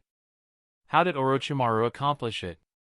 Even if he became Hokage, was he truly strong enough to unite the entire world? That's the gist of it. Nagato exhausted himself collecting the tailed beasts, and Black Zetsu took advantage of the moment to control him and then resurrect you. I see. Madara frowned. It looks like I'll have to stretch my muscles a bit before my Rinnegan is returned. Uchiha Madara was incredibly powerful. But at the same time, he was also pitiful. Because no matter how strong he was, in the end, he was nothing more than a pawn of Black Zetsu. And now that this pawn had fallen into Orochimaru's hands, his fate could only end in tragedy. In the Land of Grass, atop a certain mountain, the 4 former Kage and Minato had been waiting for a long time, accompanied by a large number of elite shinobi. They didn't know the enemy was Madara, but their ability to adapt to battle was unmatched by ordinary shinobi. Mobilizing this many forces just for a single enemy? Inoki crossed his arms, looking dissatisfied. They had once been the Kage of the 5 great shinobi villages, their authority second only to the daimyo. But after being forcibly integrated into the city under Orochimaru, they were now nothing more than high-ranking officials at best. Moreover, there was an irreconcilable conflict between the old nations and the newly unified system. Naturally, some resentment lingered in their hearts. I feel the same way, the fourth Reikage said indifferently. If it's just one enemy, Orochimaru could handle it alone. There's no need for us to be here. I think he has his reasons, Raza said solemnly. After all, he's not the type to abuse power. I agree with Kazekage, Terumi May added. If this wasn't a serious matter, he wouldn't personally get involved. What you say makes sense, but, Inoki suddenly furrowed his brows. Boom! A deafening sound of a boulder shattering rang out, and then... Swish! A figure clad in brown armor, carrying a large war fan, leaped onto the mountain opposite the group, landing atop the broken boulder. This is... How is this possible? Inoki was completely stunned. Inoki, what's wrong? It's... Uchiha Madara. Even though Madara had just emerged and was standing at a lower elevation than everyone else, his expression of absolute arrogance made it feel as if he were looking down upon them all. What? You're saying he's Uchiha Madara? What's going on? Wasn't Uchiha Madara supposed to be dead? Yeah, why is he appearing here? The others were shocked the moment they heard that name. Even Minato frowned. I fought against him in my youth. I could never mistake him, Inoki said, cold sweat forming on his forehead as he subconsciously swallowed. Inoki had never forgotten the fear Madara instilled in him. After all, in his younger days, he had been utterly terrified of Madara. But why was Uchiha Madara here? It didn't make sense. At the foot of the mountain, feeling the raw physical sensation coursing through his body, Uchiha Madara clenched his fists in excitement. It's been too long since I've felt this. Are these the same 5 Kage from before? I suppose I can entertain myself with them. Kakashi, step aside. Minato gave the decisive command. Now that they knew the enemy was Uchiha Madara, the others naturally had to fall back. Darui, you step back too. And thus, the battle between the 5 Kage and Uchiha Madara began. A few kilometers away, hidden behind a massive boulder, Orochimaru, Nagato, Tsunade, Mikoto, and Black Zetsu were gathered. Orochimaru sat cross-legged on the ground, pressing his hands against Nagato's back, using yin-yang release to restore his depleted vitality. As expected, my hypothesis was correct. This technique has a direct contractual connection with the Pure Land. Using it is even more draining than extracting a tailed beast. Can he be saved? It's possible, but it will take time. Orochimaru said seriously. Here's the plan, Tsunade, Mikoto, you two head over and provide support. If Minato and the others can't defeat him, step in. Got it. Mikoto, let's go. Tsunade nodded decisively and rushed toward Madara with Mikoto. Watching them leave, Orochimaru continued, Zetsu, to avoid raising Madara's suspicions, deliver Nagato's Rinnegan to him now. Send it now? Black Zetsu hesitated, glancing in the direction Tsunade had gone. Then what about the safety of your wives? It'll be fine. The Rinnegan is powerful, but Madara has just been revived. It will take time for him to adjust to it. Tsunade and the others can handle it. Chapter 381, I have to admit, Black Zetsu does seem to have some emotional intelligence. Although he was eager to resurrect his mother, he also understood that such things couldn't be rushed. That's why, at this moment, he could still concern himself with the safety of Orochimaru's women. But Orochimaru didn't seem to care, because so far, everything was still under his control. With Orochimaru's approval, Black Zetsu stopped wasting words and directly extracted Nagato's eyes. Nagato, having already undergone ideological persuasion from Orochimaru, didn't resist. After Black Zetsu sank underground and handed the eyes over to White Zetsu, Orochimaru stopped what he was doing, turned Nagato around to face him, and placed his hand over Nagato's empty eye sockets. "Let me give you a new pair of eyes first." Nagato, having once possessed the Rinnegan, understood Orochimaru's abilities better than anyone. So when he heard these words, he wasn't too surprised. "Understood. Thank you, sir. What color do you want your pupils to be?" "Huh? Does that even matter?" Nagato was momentarily stunned. "It matters to some people. Forget it. I'll just give you a pair based on the characteristics of the Uzumaki clan," Orochimaru replied casually. So for Orochimaru, this was a simple task. 10 seconds later, light returned to Nagato's eyes. "This is incredible!" Nagato exclaimed as he opened them. "I've known about your abilities for a long time, but experiencing them firsthand still feels unbelievable. This is nothing. Now turn around, and let me deal with the side effects of your resurrection." "Yes, sir." "The side effects of resurrection, can they be cured?"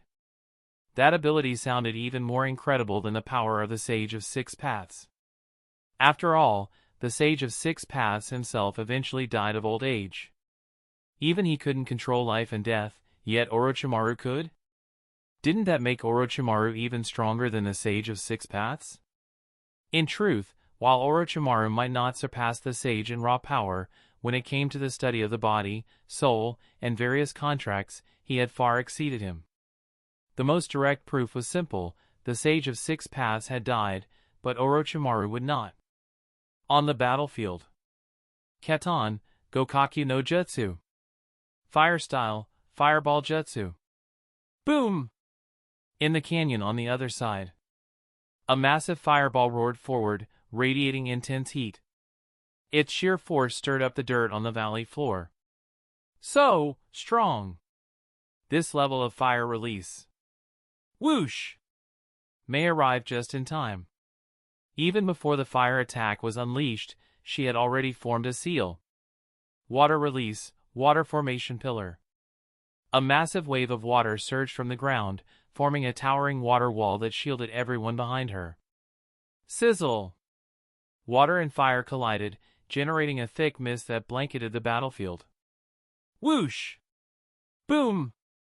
Before the mist could fully dissipate, the fourth Reikage charged straight through the smoke, relying on memory to launch an attack. His strike was ferocious, but Madara calmly took a step back, avoiding the full force of the blow. Then, he directly grabbed Reikage's fist and pulled him forward. In that instant, Reikage lost his balance. Wah! His expression changed drastically. He hadn't expected Madara to track his movements so easily, even while fighting against 5 Kage at once. This technique isn't bad, but it's not enough. Boom! Before he could finish speaking, Madara countered with an equally powerful punch. Although Reikage's lightning release armor protected him from direct damage, the sheer force of the blows still sent him flying. Jinton. Whoosh! Whoosh! Whoosh! But before Inoki could finish forming Dust Release, Madara, with his vast battle experience and incredible speed, had already moved out of range. As he dodged, his crimson eyes flickered. Suddenly, a kunai flew toward him. Immediately after, a yellow flash appeared right in front of him, a rapidly spinning chakra sphere in hand. Rasengan. Boom!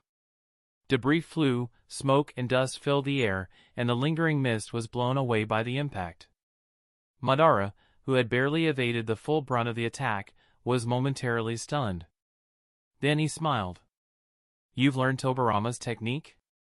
"No. You're even faster than Tobirama." "Impressive, boy.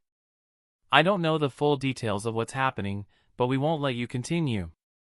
Minato held his kunai at the ready, his expression solemn. He was aware of Zetsu's existence, but he didn't know that Madara had been revived with Zetsu's help. "Stop me?" Madara couldn't help but chuckle. "You? What can you possibly do to stop me?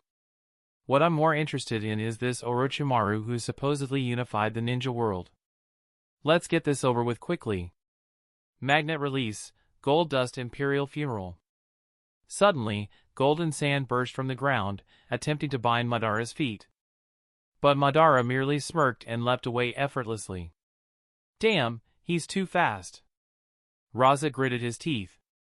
Not only was Madara incredibly quick, but he also didn't seem to rely solely on his eyes to evade attacks.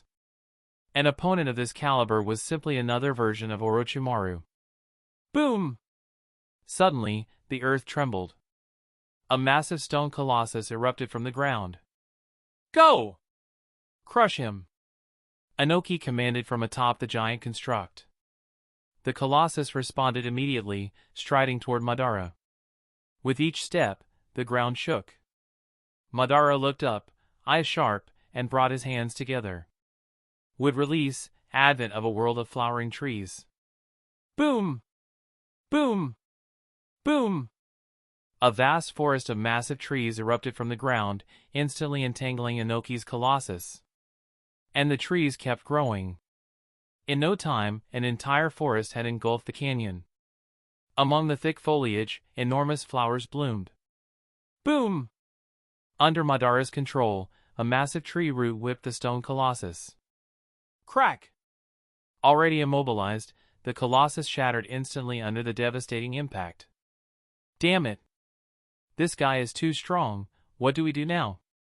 First, get out of the forest's range. Inoki nodded and placed a hand on Reikage's back, preparing to use his flight ability to escape. But just as he was about to channel chakra, he suddenly realized he couldn't move. This pollen is poisonous. Boom! Inoki collapsed to the ground. How? How can this be? A moment later, Reikage also felt his head spin before falling unconscious. With an indifferent expression, Madara walked toward the fallen Kage, ready to finish them off. But just then, whoosh! A powerful gust of wind howled through the battlefield. Wind release, whirlwind. The thick pollen blanketing the area was blown away, and Madara was forced to somersault backward to avoid the sudden attack. Then, from above, a figure descended from the sky. Boom! As the figure landed, the ground split apart, rocks shattering beneath his feet. Madara's eyes narrowed. Reinforcements? This chakra feels like Senju Hashirama? Chapter 382, the same sage body, and a very similar chakra aura. Madara, who had just avoided Tsunade's attack, instinctively thought that the person approaching was Senju Hashirama. But upon closer examination, something felt off. There were still many differences between their chakra signatures. Narrowing his eyes, Madara seemed intrigued by the newcomer. As the dust gradually settled, a woman wearing a jacket with the word Gamble on the back appeared in his sight. Next to her, a slim black-haired woman stepped forward. Seeing this, Madara's gaze sharpened. This is truly unexpected, he murmured. Such powerful wind release and monstrous strength, and they were both displayed by women? Don't underestimate women. Tsunade snapped angrily, glancing at the flower-filled surroundings before furrowing her brows. Damn it, even grandfather's flower world has manifested here. There was no doubt about it, this was the first Hokage's ability, Mokuton, Kajikai Korin, would release, advent of a world of flowering trees. Tsunade had learned from Orochimaru that Madara could use would release, but she never expected him to have reached this level. Grandfather? So, you're from the Senju clan? Standing atop a massive tree root, Madara looked down at Tsunade, speaking condescendingly. So what? Tsunade responded proudly. Ignoring her, Madara instead turned his attention to the black-haired woman beside her. His scarlet Sharingan flickered ominously. And you, another pair of Sharingan? He scoffed. I never imagined that after all these years, a Uchiha and a Senju would be fighting side by side. Mikoto drew the ninja sword from her back, standing her ground without hesitation. If anything, the resurrection of an Uchiha ancestor like you is even more unbelievable. Madara sneered. And yet, knowing that I am your Uchiha ancestor, You still dare to draw a sword against me? His tone was mocking. Then, shaking his head dismissively, he said, Forget it. I'll deal with you both at once. As soon as he finished speaking, Madara raised 2 fingers to perform a jutsu. Suddenly, Zetsu emerged from the ground near his feet. Madara, I have it. Hearing Zetsu's words, a smirk formed on Madara's lips. Humph, well done, Zetsu. He didn't even acknowledge Tsunade or Mikoto as a real threat.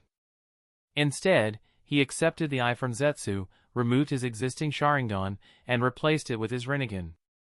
Seeing this, Tsunade and Mikoto frowned but didn't intervene. They had expected this outcome, it was all part of Orochimaru's plan. Madara, on the other hand, didn't question anything. For him, with the Rinnegan, his power would increase exponentially. A power strong enough to sweep across the entire ninja world. For an ordinary shinobi, changing eyes would be a complex and painful process. But for someone like Madara, who possessed Hashirama's cells, it was as simple as removing and inserting a lens. Still, like Orochimaru, he would need some time to fully adapt to the power of these eyes. At that moment, a shinobi previously stunned by the pollen finally regained consciousness. We got caught? Damn it, I was careless. At least this pollen isn't highly toxic. Wait. Zetsu? Why is he here? Minato narrowed his eyes as he noticed Zetsu standing beside Madara. Of all the people present, only he had detailed knowledge about the Akatsuki organization's members. But in his memory, Zetsu had always been under Orochimaru's command. So why was he working with Madara now? Even Minato found himself momentarily confused. But there was no time to dwell on it. Tsunade and Mikoto had already taken control of the battlefield, he no longer needed to concern himself with these matters. Everyone, leave the rest of the battle to us. Mikoto's determined voice echoed across the battlefield. Before following Orochimaru, she had already been a Jonin. And under Orochimaru's guidance, her strength had skyrocketed. Even if her opponent was Madara, she could face him without fear. Hearing this, even Inoki and the others were in disbelief. If the 5 Kage combined couldn't defeat Madara, how could 2 Kunoichi stand a chance? Leave it to you? Madara scoffed. Humph. You overestimate yourselves. As soon as he spoke, his figure vanished. Despite just implanting the Rinnegan, he still had to adjust to its power. So, he kept his eyes closed for now. But for a shinobi of his level, the only difference between his eyes being open or closed was whether he could use his dojutsu. It didn't affect his combat ability. He still fought without restraint. To Madara, women were weak. Aside from Uzumaki Mido, none were worth acknowledging. Tsunade and Mikoto? He didn't even care to remember their names. Madara's speed was terrifying both in movement and reaction. His target was clear, Uchiha Mikoto. Because to him, an Uchiha daring to draw her sword against him was a disgrace. But no one expected that despite the speed and power of his attack, Mikoto would narrowly evade it, thanks to the predictive abilities of the Sharingan. BZZT. Gritting her teeth, Mikoto dodged to the side, her sword crackling with lightning as she retaliated. Chidori Blade. Madara frowned as he sensed the sharpness of her attack. I underestimated you, but... Before he could finish his sentence. Swish, swish, swish. Countless vines burst from the ground, lunging toward him. Mokuton, Jukai Koten. Would release, deep forest emergence.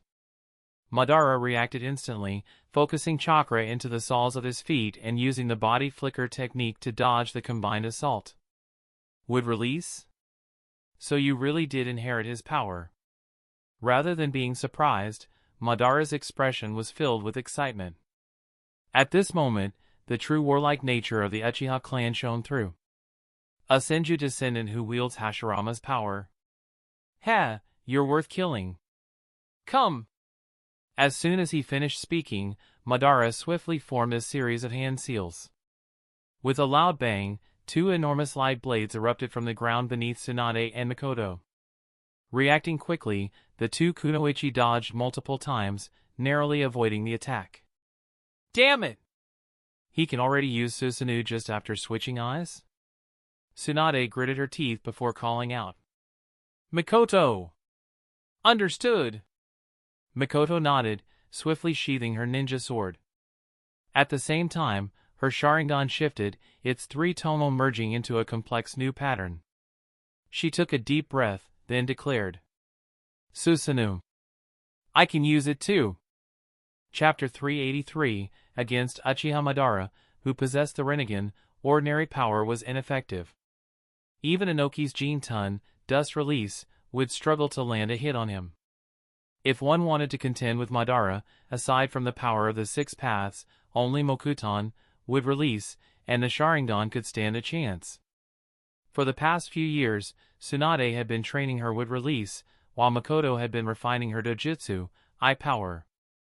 Their original goal, of course, was to enhance their combat abilities to better maintain peace in the shinobi world. The powers of would release and the Sharingan had been granted to them by Orochimaru long ago, so they never had to rush their training. And now, their opponent was Madara, the most naturally gifted shinobi in the history of the Uchiha clan. Even the way he wielded Susanoo was unique. By using the deep roots of the massive trees buried underground, he could create would release clones beneath the surface and have those clones activate Susanoo from below. This tactic allowed him to strike with unexpected precision. Just now, had Tsunade and Mikoto's power not undergone a qualitative transformation, that attack wouldn't have been so easy to evade. Fortunately, both of them had extensive battle experience, allowing them to narrowly escape.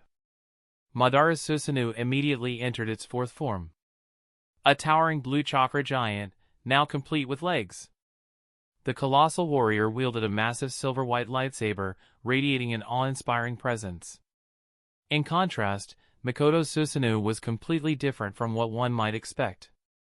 Hers took the form of an Oni warrior clad in feminine armor. The spectral warrior was entirely pink, holding two gleaming silver rings in its hands. Each ring, one in each hand, seemed to possess properties similar to Madara's silver-white lightsaber. A Mangekyo? Sensing the power Uchiha Mikoto exuded, Madara was visibly intrigued. I didn't expect a woman among the Uchiha's descendants to awaken the Mangekyo Sharingan. Enough talk. Mikoto's tone was unwavering. You're not leaving here until Lord Orochimaru arrives. With a resolute gaze, she tightened her grip on the weapons under her control. Though the pressure from Madara was immense, after years alongside Orochimaru, she had long since developed unshakable confidence. Orochimaru? Again with Orochimaru? Madara frowned slightly before his expression shifted into an exhilarated grin. Ha! The more I hear about this man, the more interested I become. Even before his death, the name Orochimaru had been spoken to him countless times. And now, after his resurrection, it was still the name he heard most often? According to the intel, Orochimaru helped this woman awaken her Mangekyo Sharingan. Zetsu suddenly emerged next to Madara, offering his report. Helped awaken it? What do you mean? He used scientific methods, eliminating the need for sacrificing loved ones. What? Madara's expression darkened. Scientific methods? A memory flashed through his mind, the moment before his death when he had crushed a small metal insect. Relying on technology? Could it be that that person back then was Orochimaru? Madara's memory was impeccable. Even decades later, he recalled events with absolute clarity. Boom! While they spoke, a deafening explosion erupted across the battlefield. The ground trembled as Madara's blue Susanoo dragged its lightsaber across the earth, carving a massive chasm in its wake. This Uchiha Madara, his power is absurdly overwhelming. A voice from outside the battlefield commented in mild astonishment. Upon hearing it, Minato immediately turned his head. His face lit up as he recognized the newcomer. Sensei? Jiraiya strolled over in his usual carefree manner, wooden clogs clacking against the ground, a massive scroll slung across his back. Raza and Mei greeted him with polite smiles. Inoki and the fourth Reikage acknowledged him with a brief nod, an unspoken gesture of familiarity. After all, Jiraiya had lived in this city for 2 years. They all knew him well. Relax, I just came to watch the show.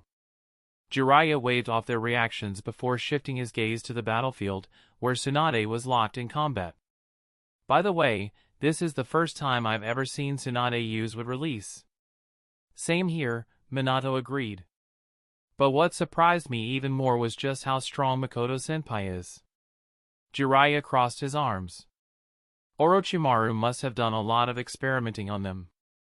After a pause, he scratched his white hair with frustration. Damn it. I'm so jealous of that bastard Orochimaru. Minato blinked in confusion. Jealous? He clearly had no idea where Jiraiya's thoughts had suddenly leapt. Jiraiya ignored him, his expression suddenly looking rather pitiful. That damn snake. I could tolerate him having wives, but Tsunade not stopping him? His voice wavered. This isn't the Tsunade I know. Jiraiya looked like he was on the verge of tears.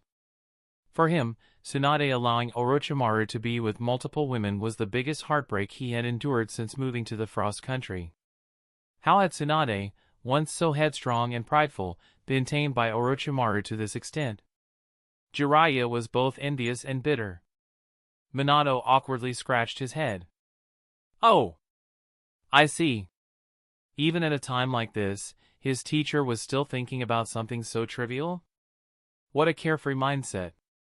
But at that moment, a particular image flashed in Minato's mind, a figure with vibrant red hair. Uzumaki Kushina. She had been his dream girl.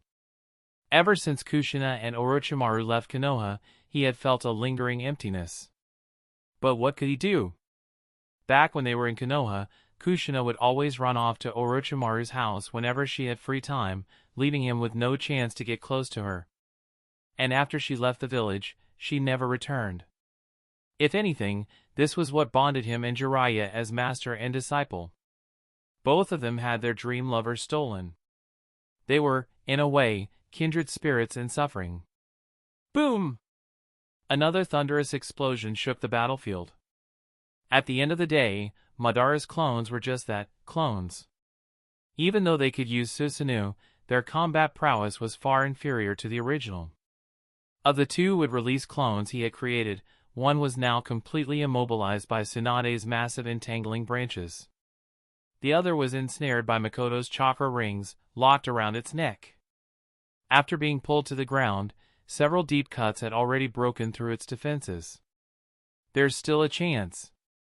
Madara folded his arms, standing firm. Since you say that he will be coming, then I won't leave. He spread his hands apart and formed a new series of hand seals. Immediately, from the tree trunks at his feet, countless identical figures began emerging. Another round of would-release clones? Damn it, the number this time is insane. It's fine. Tsunade cracked her knuckles. I'll wipe them out in one move. Chapter 384, One Move to Settle It? Having known each other for years, Makoto, standing inside her Susanoo, instantly understood what Tsunade meant. Snap! At that moment, Tsunade clasped her hands together, and a surge of chakra erupted from her body. Her two orange ponytails fluttered wildly in the wind. Mokuton, Jukai Koten. Would release, Deep Forest Emergence. Jukai Koten was the standard version of Kajikai Korin, Advent of a World of Flowering Trees. Though it lacked the toxic pollen's paralyzing effect, it could still create an entire forest. But strangely, after Tsunade cast the jutsu, no trees sprouted. Huh! This tactic allowed him to strike with unexpected precision. Just now, had Tsunade and Makoto's power not undergone a qualitative transformation, that attack wouldn't have been so easy to evade. Fortunately, both of them had extensive battle experience, allowing them to narrowly escape. Madara's Susanoo immediately entered its fourth form. A towering blue chakra giant, now complete with legs. The colossal warrior wielded a massive silver-white lightsaber, radiating an awe-inspiring presence. In contrast, Makoto's Susanoo was completely different from what one might expect. Hers took the form of an Oni warrior clad in feminine armor. The spectral warrior was entirely pink, holding 2 gleaming silver rings in its hands. Each ring, one in each hand, seemed to possess properties similar to Madara's silver-white lightsaber. A Mangekyo? Sensing the power Uchiha Mikoto exuded, Madara was visibly intrigued. I didn't expect a woman among the Uchiha's descendants to awaken the Mangekyo Sharingan. Enough talk. Mikoto's tone was unwavering. You're not leaving here until Lord Orochimaru arrives. With a resolute gaze, she tightened her grip on the weapons under her control. Though the pressure from Madara was immense, after years alongside Orochimaru, she had long since developed unshakable confidence. Orochimaru? Again with Orochimaru? Madara frowned slightly before his expression shifted into an exhilarated grin. Ha! The more I hear about this man, the more interested I become. Even before his death, the name Orochimaru had been spoken to him countless times. And now, after his resurrection, it was still the name he heard most often? According to the intel, Orochimaru helped this woman awaken her Mangekyo Sharingan. Zetsu suddenly emerged next to Madara, offering his report. Helped awaken it? What do you mean? He used scientific methods, eliminating the need for sacrificing loved ones. What? Madara's expression darkened. Scientific methods? A memory flashed through his mind, the moment before his death when he had crushed a small metal insect. Relying on technology? Could it be that that person back then was Orochimaru? Madara's memory was impeccable. Even decades later, he recalled events with absolute clarity. Boom! While they spoke, a deafening explosion erupted across the battlefield. The ground trembled as Madara's blue Susanoo dragged its lightsaber across the earth, carving a massive chasm in its wake. This Uchiha Madara, his power is absurdly overwhelming. A voice from outside the battlefield commented in mild astonishment. Upon hearing it, Minato immediately turned his head. His face lit up as he recognized the newcomer. Sensei? Jiraiya strolled over in his usual carefree manner, wooden clogs clacking against the ground, a massive scroll slung across his back. Raza and Mei greeted him with polite smiles. Inoki and the fourth Raikage acknowledged him with a brief nod, an unspoken gesture of familiarity. After all, Jiraiya had lived in this city for 2 years. They all knew him well. Relax, I just came to watch the show. Jiraiya waved off their reactions before shifting his gaze to the battlefield, where Tsunade was locked in combat. By the way, this is the first time I've ever seen Tsunade use with release. Same here, Minato agreed. But what surprised me even more was just how strong Makoto-senpai is. Jiraiya crossed his arms. Orochimaru must have done a lot of experimenting on them. After a pause, he scratched his white hair with frustration. Damn it! I'm so jealous of that bastard Orochimaru. Minato blinked in confusion. Jealous? He clearly had no idea where Jiraiya's thoughts had suddenly leapt. Jiraiya ignored him, his expression suddenly looking rather pitiful. That damn snake. I could tolerate him having wives, but Tsunade not stopping him? His voice wavered. This isn't the Tsunade I know. Jiraiya looked like he was on the verge of tears. For him, Tsunade allowing Orochimaru to be with multiple women was the biggest heartbreak he had endured since moving to the Frost Country. How had Tsunade, once so headstrong and prideful, been tamed by Orochimaru to this extent? Jiraiya was both envious and bitter. Minato awkwardly scratched his head. Oh! I see. Even at a time like this, his teacher was still thinking about something so trivial? What a carefree mindset. But at that moment, a particular image flashed in Minato's mind, a figure with vibrant red hair. Uzumaki Kushina. She had been his dream girl. Ever since Kushina and Orochimaru left Konoha, he had felt a lingering emptiness. But what could he do? Back when they were in Konoha, Kushina would always run off to Orochimaru's house whenever she had free time, leaving him with no chance to get close to her. And after she left the village, she never returned.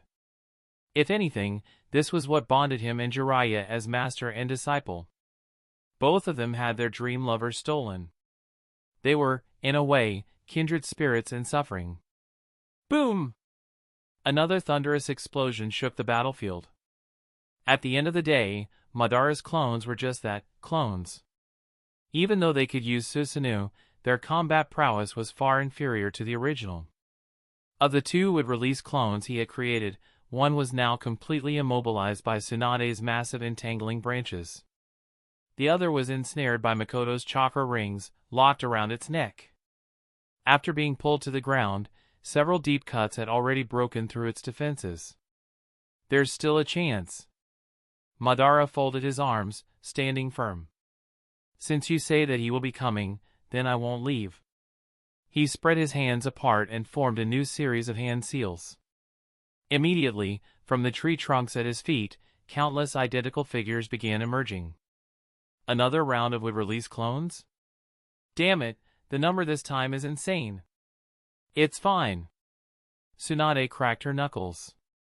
I'll wipe them out in one move. Chapter 385, Boom. With a series of thunderous roars, a colossal and terrifying wooden giant rapidly took shape. Makijin no Jutsu, would release, would human technique, an advanced technique mastered by Senju Hashirama. By channeling chakra into trees and accelerating their growth, a massive wooden warrior was created, one whose size and combat strength rivaled that of a perfect Susanoo. Seeing the towering wooden construct rise, those who had been worried about Tsunade and Makoto were left in stunned silence. Not only did she block that slash, but she can counterattack with a technique of this magnitude? Incredible, she's so strong. What kind of power is this? Unbelievable. No, the most shocking thing isn't that, it's this. Everyone was astounded by Tsunade's ability to use Makijin no Jutsu, but what left them even more speechless was the power of Uchiha Makoto. A perfect Susanoo? She had manifested the fully evolved form of Susanoo, the same as Madara's? In truth, even Madara himself was beyond surprised. You can manifest a perfect Susanoo as well? For the first time, he didn't even try to hide the shock in his eyes. Throughout history, only a select few had ever achieved a perfect Susanoo. The Sage of Six Paths, Indra. And then there was him, Uchiha Madara. Never once had he imagined that among his Uchiha descendants, someone else could awaken the Mangekyo Sharingan to such an extent. Ordinary Uchiha couldn't possibly evolve their Mangekyo to this level. Madara had only achieved it by merging his own eyes with those of his late brother, Izuna. So how was this woman capable of it? This is a battle between gods. On the far side of the battlefield, a petite woman with glasses stood at a distance, watching in shock. She couldn't believe what she was witnessing. This battle had drawn countless powerful figures from across the shinobi world. And as one of Orochimaru's closest associates, Nono was no exception. How large was a Makijin? Consider how big a standard Susanoo was. A perfect Susanoo was dozens of times larger than the standard version, larger even than a tailed beast. And now, standing in the middle of the battlefield were two perfect Susanoo and a massive wooden golem. The sheer scale of this clash was beyond comprehension. It was nothing short of godly. "No, what are you doing here?" A familiar, raspy voice reached her ears. Nono turned, startled. Lord Orochimaru? She had been so focused on the battle that she hadn't noticed Orochimaru's arrival. Having just saved Nagato, he now stood beside her. "Answer me." Orochimaru's golden eyes remained fixed on her, uninterested in the battle. He knew Nono too well. Unlike Tsunade and Makoto, who had only one child each and the freedom to train extensively, Nono had a large number of orphans to care for. Aside from her expertise in medical ninjutsu and Jiten, magnet release, her combat skills had dulled over time. For her, watching a battle of this magnitude was far too dangerous. Nono hesitated before answering. I was worried about your safety, so I see. Orochimaru interrupted her with a smile. You can't see clearly from here. Why don't we move closer? I'm sorry, my lord. I'll leave right away. Nono's expression darkened with guilt. She knew Orochimaru disliked being disobeyed. And she had come here without permission, so she assumed he would be displeased. It was best to leave before he grew truly angry. But just as she turned to go, Orochimaru's voice stopped her. Wait. I'm serious. What? Come with me. The battlefield trembled. A single swing of Madara's blade sent a sword energy wave sweeping across the land. A strike that could sever mountains, trees, and earth alike. One that rendered the very concept of defense meaningless. Those watching could only gape in awe, realizing that this was absolute power. Tsunade had flawlessly inherited the first Hokage's abilities, yet she lacked Hashirama's experience. She couldn't suppress Madara the way her grandfather had. The same applied to Mikoto. Thus, even though their combined strength could rival Madara's perfect Susanoo, their inexperience meant they could only barely gain the upper hand. Typically, a Susanoo only had one primary weapon. Madara wielded a lightsaber. Sasuke had his bow. Shirsui's had a spiraled blade. But a perfect Susanoo possessed two weapons. That was true for Uchiha Madara. And it was also true for Uchiha Mikoto. Three towering giants stood on the battlefield.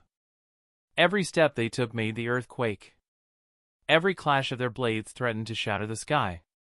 Is this incredible power because of Orochimaru? As Madara controlled his Susanoo, resisting the relentless attacks of Tsunade and Mikoto, his mind raced. Their strength was absurd. He refused to believe that two women could reach this level of combatability on their own.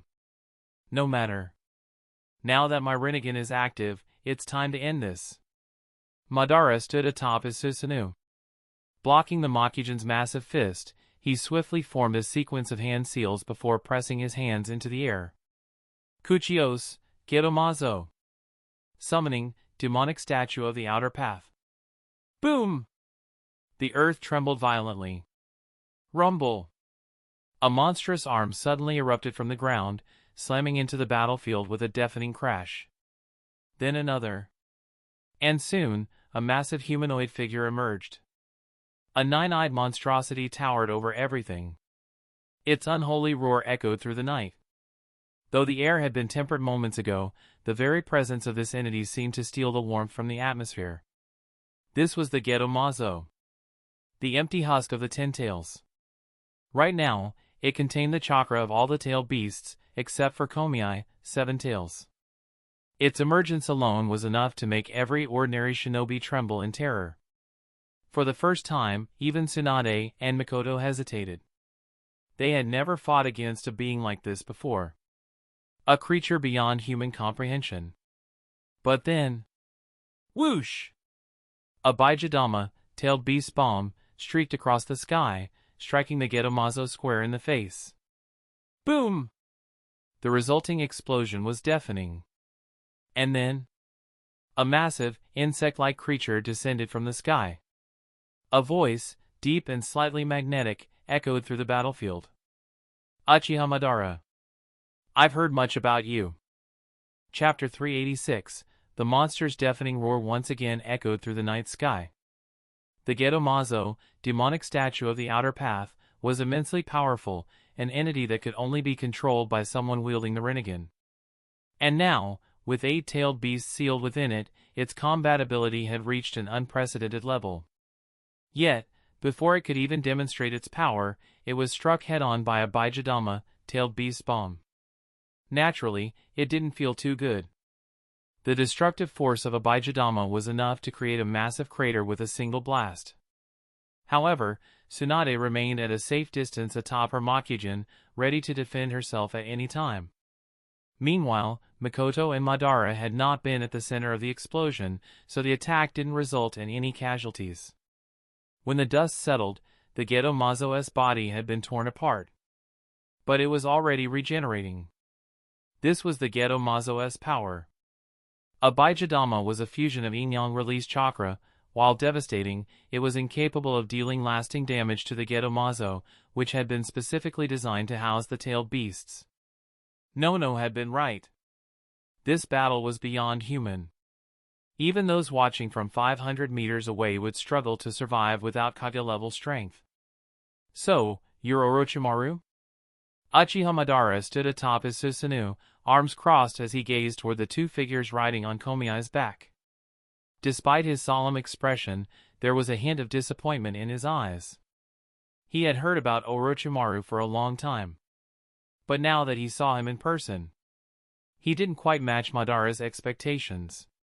To Madara, a true powerhouse should exude an overwhelming, dominant aura. Not be so effeminate.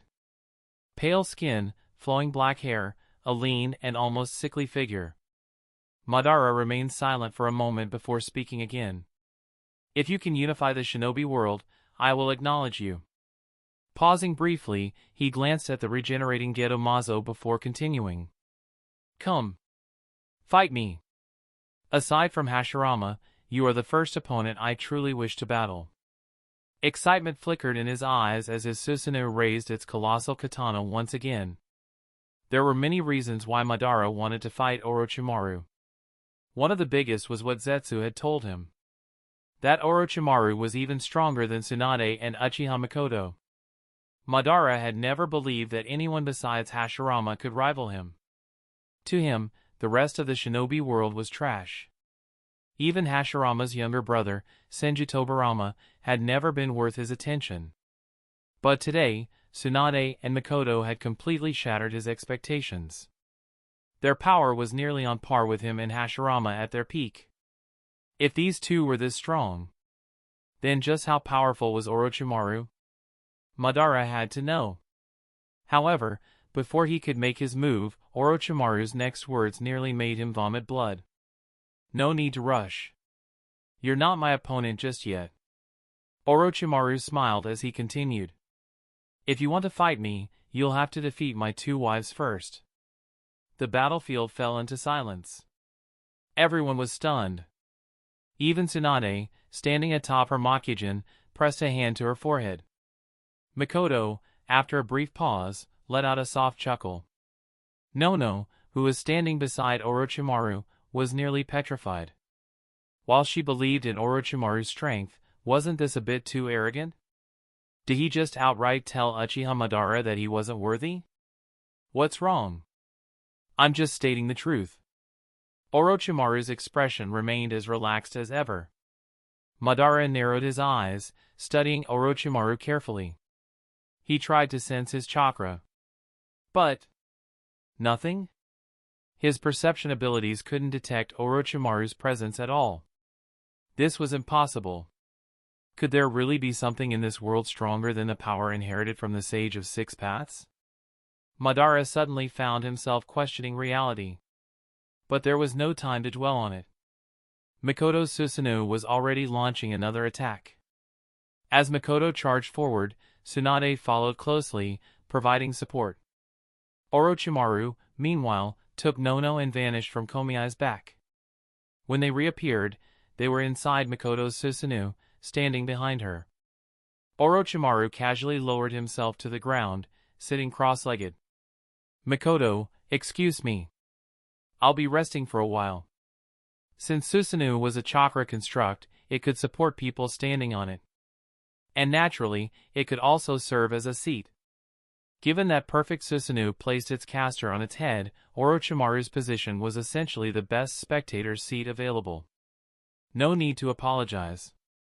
Mikoto gracefully maneuvered her Susanoo, keeping her focus on Madara while responding to Orochimaru. Protecting my husband is only natural. She knew that Orochimaru had likely expended a great deal of energy rescuing Nagato. He needed time to recover. But their casual exchange only served to infuriate Madara further. The legendary Uchiha Madara, ancestor of the Uchiha clan, the self-proclaimed god of the shinobi world.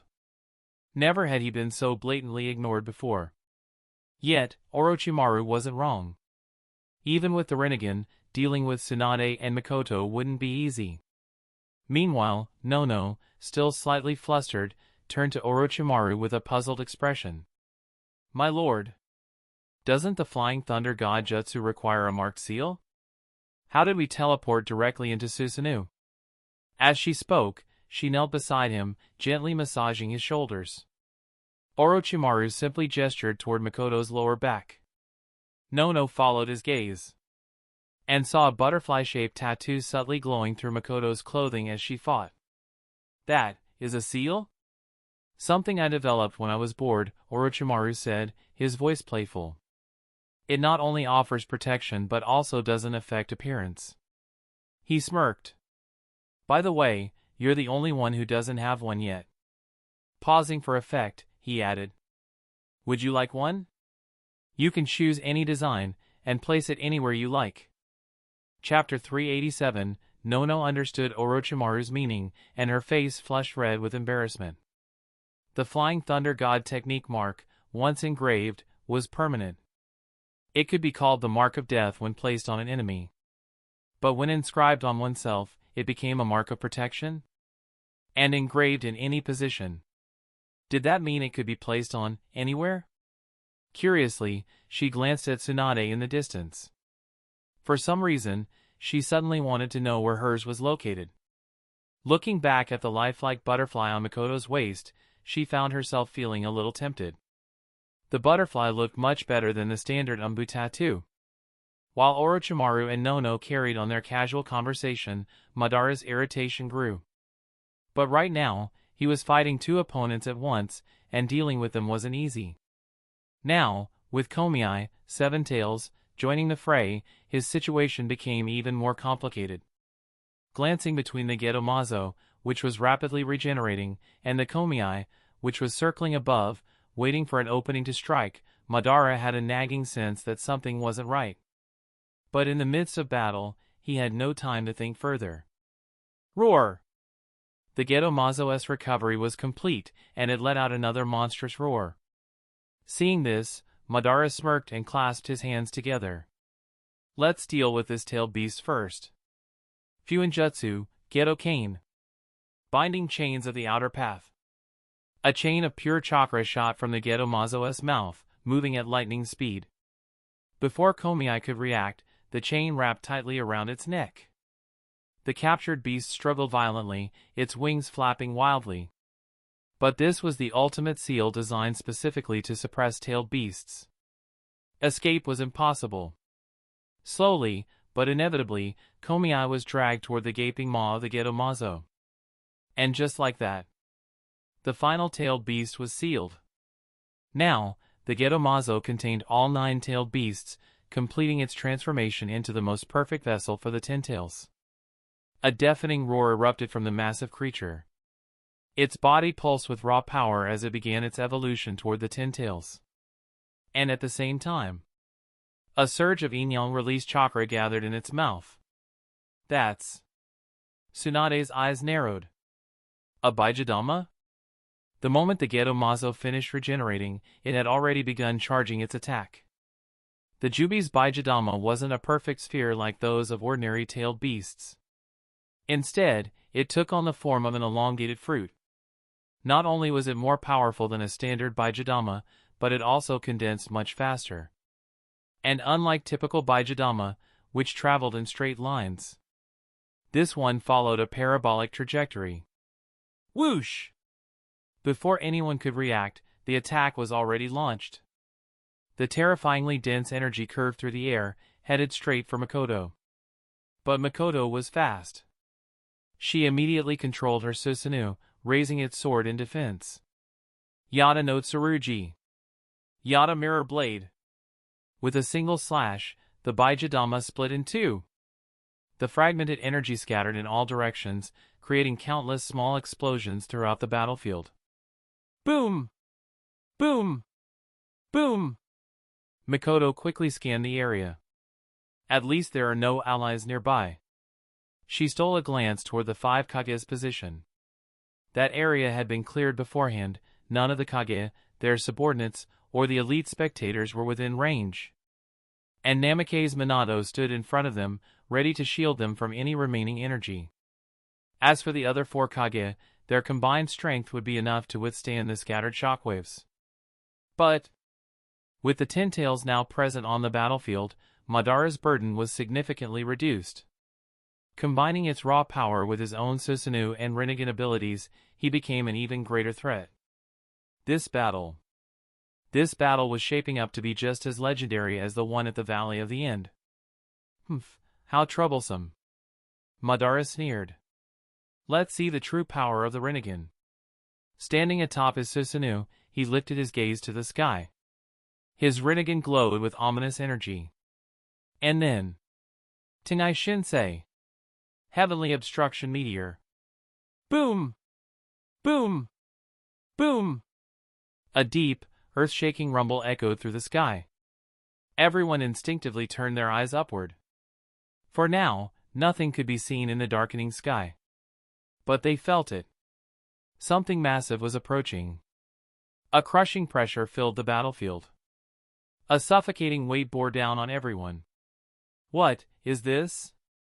The Kage looked at each other, shock written all over their faces. This oppressive feeling, it's unreal. Both Tsunade and Mikoto felt a sense of dread creeping in. And then, the source of the noise finally revealed itself. Breaking through the evening clouds. A colossal meteorite, several kilometers in diameter, came crashing down. Impossible. The flaming mass illuminated the sky, a terrifying spectacle against the encroaching night. The sheer heat from its descent burned the air itself. Is this a joke? No way. This guy Madara is insane. Realization hit hard. This wasn't just going to affect Madara's enemies. This meteorite was so massive that everyone on the battlefield was in danger. We can't just stand by. We have to stop it before it lands. Agreed. Let's move, together. For once, even the stubborn Inoki agreed without hesitation. Everyone knew. No single person could stop this alone. Summoning a meteorite in battle. This was beyond insane. The 5 Kage prepared to intercept. But one voice cut through their panicked discussion. You 4, trap the Ten Tails with Shisekyojin for Red Yang formation. Leave the meteorite to us. The voice was calm. So relaxed that it almost sounded like the situation wasn't urgent at all. Everyone froze. They knew this voice. Orochimaru. Telepathy? Minato instantly recognized the technique. It was similar to the Yamanaka clan's Shindenshin no Jutsu, mind transmission technique. But now was not the time to question it. The Kage exchanged glances. Then, without hesitation, they nodded to one another. The Raikage and Inoki moved to one side. Minato and Raza took the other. They sprinted toward the Ten Tails. Because at this moment, they had no choice but to believe in Orochimaru. Orochimaru had planned for Madara's resurrection. He had planned for Kagaya's return. And he had already accounted for this meteorite. Mikoto, fall back. Tsunade, hold Madara. Got it! Mikoto didn't hesitate. Her Susanoo leaped backward, its wings carrying it to the rear of the battlefield. At the same time, Orochimaru placed his hand against her back. Mikoto's eyes widened as a sudden surge of power filled her body. Orochimaru-sama, this is... Orochimaru smirked. Synchronization. Isn't fusing Susanoo interesting? Mikoto's lips curled into a playful smile. Very interesting indeed. At the same time, Susanoo moved on its own, reaching back and detaching a specially modified rocket launcher from its back. Chapter 388, When power reaches a certain level, one can do whatever they wish. For example, applying Susanoo's armor to a tailed beast or infusing Susanoo with natural energy to grant its attacks mystical effects. It's all up to the user's imagination. Orochimaru employed the same principle, transferring his Susanoo's abilities and weaponry onto Uchiha Mikoto's Susanoo. As a result, Mikoto could now wield Orochimaru's Susanoo-enhanced rocket launcher.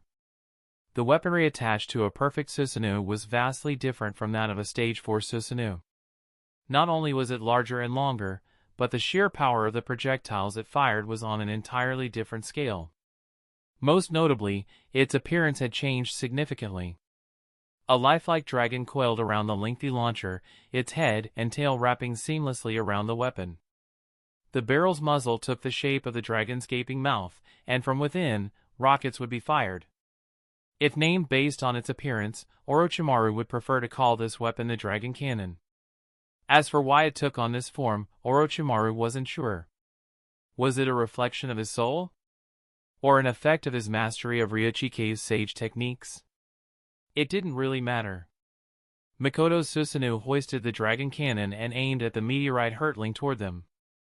The meteorite summoned by Tengai Shinsei covered an enormous area, making it difficult to target a central point even for Mikoto, who possessed the Mangekyo Sharingan. A massive surge of chakra rapidly condensed and compressed at the dragon's maw, and with Orochimaru's assistance, green-tinted natural energy swirled within it. The resulting chakra cannon resembled the main artillery of a battleship. Shisekyojin. For Red Yang Formation. As Mikoto took aim at the meteorite, massive red energy barriers rose from the ground, completely entrapping the Jubi, which had been charging a Baijidama. The 4 Red Yang Formation was a sealing technique that required 4 ninja with Kage-level chakra reserves to perform. When activated, it created a nearly indestructible barrier, strong enough to withstand even the Jubi's attacks. In the original timeline, this technique had been performed by the 4 resurrected Hokage. Now, it was being executed by Inoki, Raza, and Namikaze Minato. Adding weapons to Susanoo? Uchiha Madara, still engaged in combat with Tsunade's Makijin, paid no mind to the Jubi's predicament. What truly intrigued him was Mikoto's weapon. Could Orochimaru actually modify Susanoo? Did that mean Orochimaru himself could use Susanoo?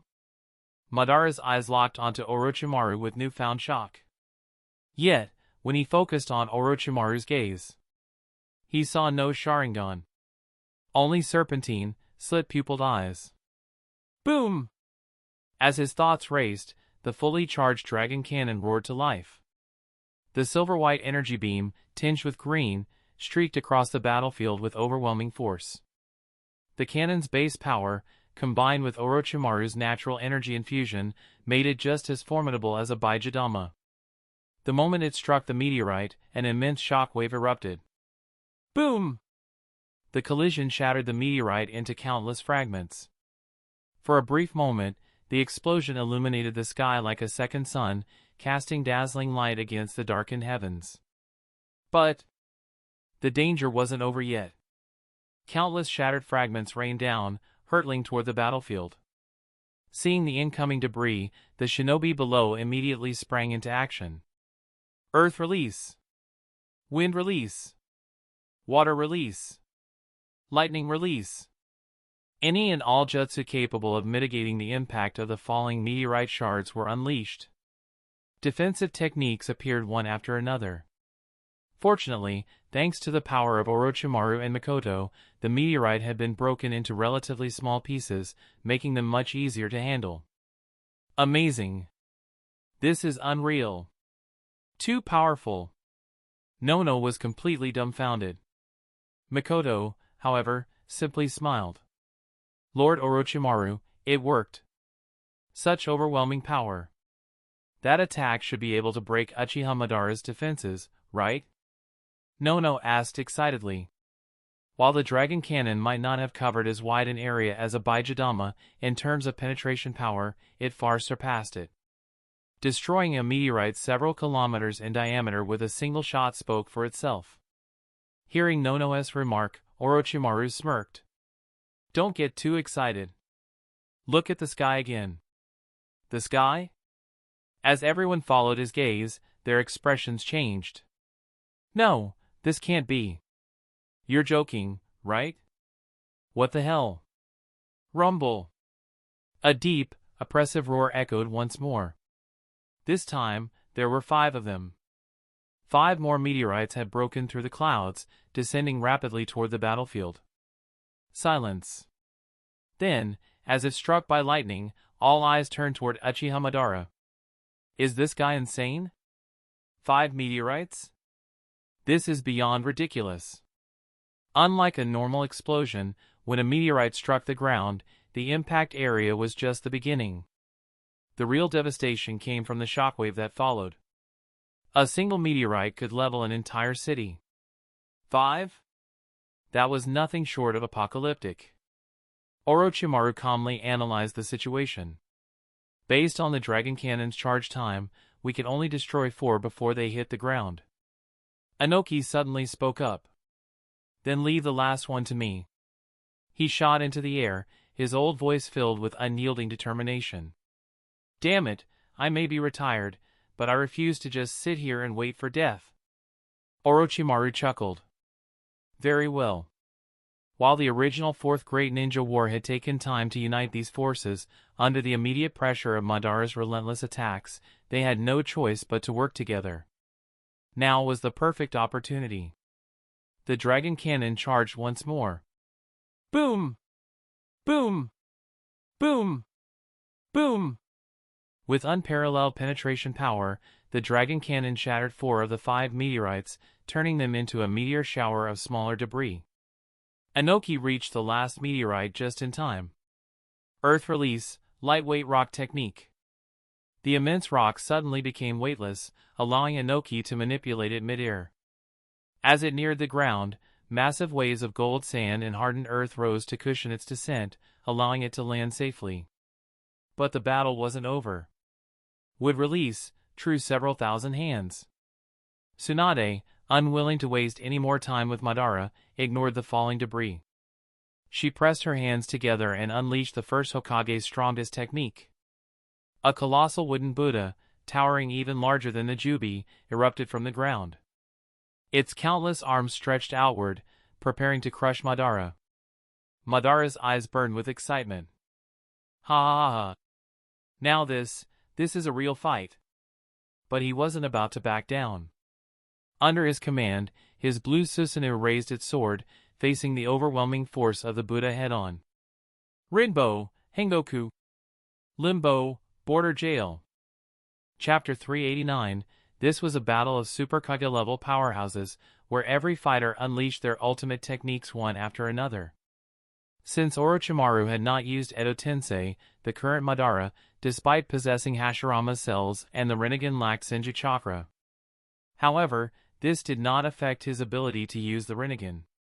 He had originally believed he held the advantage, but the moment would release, true several thousand hands clashed with Susanoo, history repeated itself. Boom! Boom! Boom! Countless massive wooden arms, as dense as raindrops, rained down upon Madara's Susanoo with overwhelming force. The sheer pressure shook the air, raising clouds of dust and debris. At this level of combat, the techniques being used had long surpassed the realm of ordinary shinobi. Each strike carried the force of a deity. A perfect Susanoo was powerful, but it still had an inherent weakness when facing would-release Senjutsu. Before long, Tsunade's attacks had riddled Madara's Susanoo with holes. As the dust settled, the enormous construct had been cleaved in half, exposing Madara's true form. His eyes widened in disbelief as he took in the sight before him. Standing atop the head of the gigantic wooden Buddha, Tsunade was breathing heavily, her face marked with black streaks of Senjutsu runes. You actually blocked my limbo? Madara muttered in shock, then turned his gaze toward Orochimaru, who remained inside Susanoo on the other side of the battlefield. This man, does he also have the Rinnegan? The true several thousand hands was undoubtedly stronger than a perfect Susanoo, but its greatest flaw was that it lacked any defensive measures around the user. Unlike Susanoo, which encased the caster in solidified chakra, the true several thousand hands left its wielder exposed. The first Hokage had been the only shinobi capable of using this technique, and given his unparalleled strength, few could even attempt to harm him while he was using it. However, Madara was different. He had the Rinnegan. Initially, he had assumed that his Limbo, Border Jail clones would be enough to eliminate Tsunade. But he hadn't expected Orochimaru. In the Limbo dimension, 4 figures clashed in an unseen battle. No one else could perceive these entities, only Madara and Orochimaru could see them. He doesn't have the Rinnegan, yet he can wield its powers? Madara frowned. What is going on? He could understand Tsunade's strength. She was a direct descendant of the first Hokage, making it reasonable for her to have inherited his Mokuton and sage techniques. He could also understand Mikoto's perfect Susanoo. After all, the Uchiha bloodline ran strong, and it wasn't impossible for another descendant to awaken the Mangekyo Sharingan to its highest level. But Orochimaru? Who exactly was he? Why was he able to use the Rinnegan's abilities? He was neither Senjin nor Uchiha, so why did he possess the power of both? At that moment, Madara finally realized what had been nagging at him. If Orochimaru had access to Rinnegan-like powers, why hadn't he claimed the Geto Mazo for himself? He, Madara, possessed the Rinnegan and knew the relationship between the Geto Mazo and the tailed beasts. If Orochimaru also understood this, why had he willingly brought the Nanabi, Komiai, to him? Wasn't that essentially gifting him another tailed beast? Madara wasn't a fool. In an instant, countless doubts flooded his mind. But they remained just that, doubts. No matter how intelligent he was, he couldn't discern the true answer. Tsunade, Mikoto, step back and rest, Orochimaru said calmly. From here on, leave this to me. Yes, my lord. Please be careful. Mikoto nodded without hesitation, swiftly controlling her Susanoo to retreat toward the Shinsu Senju. She reached out a massive chakra-formed hand, lifting Tsunade and carrying her to safety. The towering Susanoo, like an unshakable guardian, shielded the three women behind it. Uchiha Madara, do you have any more tricks up your sleeve? Orochimaru, using the Flying Thunder God technique, instantly teleported out of Susanoo and landed a short distance away from Madara. His golden eyes gleamed with amusement as he smiled playfully. If not, then today's outcome might not be in your favor. What a strange boy, Madara muttered, shifting his gaze toward the sealed Jubi before glancing at Mikoto, who had moved out of range. You can control both of those women at once? That means your power has already surpassed mine. His voice turned solemn. But you're still a little too green. Let's see whose Rinnegan is truly superior. Madara remained motionless. Orochimaru also did not move. Yet within the limbo dimension, their shadows were already locked in a fierce battle. What are they doing? I don't know. I can't understand it at all. Outside the battlefield, no one could see their duel. Even those who could sense chakra fluctuations felt nothing. As expected of a man from the Warring States era, Orochimaru murmured, shaking his head slightly. It seems I can't match you in taijutsu. Your power must extend beyond this, doesn't it? Madara responded coldly. Orochimaru. Within the limbo world, Madara could see it clearly. Orochimaru's shadow was beginning to falter. Given a little more time, victory would be his. But he didn't believe that someone capable of controlling Tsunade and Mikoto had only this level of power. You're right. Orochimaru curled his lips into a grin.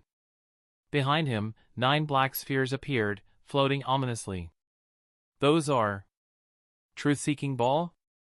Madara narrowed his eyes. Just as I expected. With a flick of Orochimaru's fingers, 8 truth-seeking balls shot forward, transforming into black rods. In pairs, they flew straight toward the limbo dimension, striking Madara's unseen clones. Limbo shadows were imperceptible to the ordinary world. But the two dimensions could still interact. Orochimaru had never been proficient in taijutsu, so it was no surprise that Madara had overpowered him in direct combat. But at their level, outside of the Hashimentanko no Jin's 8 gates release formations, final gate, taijutsu alone was mostly ineffective. Rather than wasting time in a physical confrontation, Orochimaru simply used the power of the 6 paths to crush his opponent outright. Clang! Clang! Clang! Clang! As though guided by an invisible force, the black rods pinned Madara's 4 limbo clones to the ground effortlessly. Orochimaru smirked. Your shadows are gone. What will you do now? Madara's expression remained unreadable. I must admit, I'm curious about the source of your 6 paths power, but it doesn't matter. Raising 2 fingers, he pressed them together. Boom! A cloud of white smoke erupted. The Jubi, which had been trapped within the Shisekyojin, was instantly summoned before them. Rikudo, Jubi Kofuin. 6 Paths, Ten Tails Coffin Seal. Chapter 390, 6 Paths, Ten Tails Coffin Seal. This is a jutsu that absorbs the ten tails into one's body, transforming the user into its Jinchuriki. Those without a strong enough body or indomitable will would be devoured by the will of the Gedo statue and reduced to mere puppets. In the original story, even Obito nearly succumbed to the statue's will. But the current Uchiha Madara? Whether in terms of willpower or physical strength, there was no need for any doubt. The Ten Tails exists in multiple forms, its appearance constantly shifting as it progresses from an incomplete state to full evolution. Because Orochimaru had already sealed 8 fully formed tailed beasts into it beforehand, the Ten Tails' evolution accelerated drastically.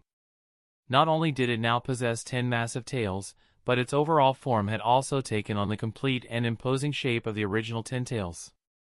As soon as Madara activated this jutsu, the nearly evolved ten tails before them surged into his body.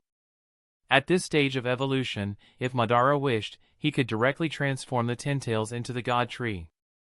Though he found Orochimaru's action somewhat unusual, Madara, who pursued absolute power above all else, no longer cared. To him, strength was everything. As long as he possessed overwhelming power, all schemes and plots could simply be crushed through sheer force. Thus, he chose to absorb the Ten Tails without hesitation. Soon, after fully absorbing its power, a pitch-black sphere formed around Madara. The dark sphere enveloped his entire body, seemingly transforming him from within. At the same time, the 4 shadow clones in his limbo, border jail disappeared. Orochimaru, arms crossed, calmly observed everything unfold. Even from a great distance, the others watching felt tense. Despite being far away, they could still sense the terrifying energy emanating from the enormous black sphere. Time passed. The sphere slowly began to peel away. And then, with his eyes tightly shut, Madara appeared before everyone's eyes, clad in a white robe adorned with magatama, his long hair now pure white. He hovered effortlessly in the air. Behind him, 8 truth-seeking orbs floated, and in his hand was a pitch-black staff. Uchiha Madara's most powerful form, 6 Paths Madara, with the legendary Rinnegan. The very air itself seemed to tremble with his mere presence. Is this the power of the 6 Paths? Madara slowly opened his eyes, revealing the ripple-patterned lavender pupils within, his tone eerily calm.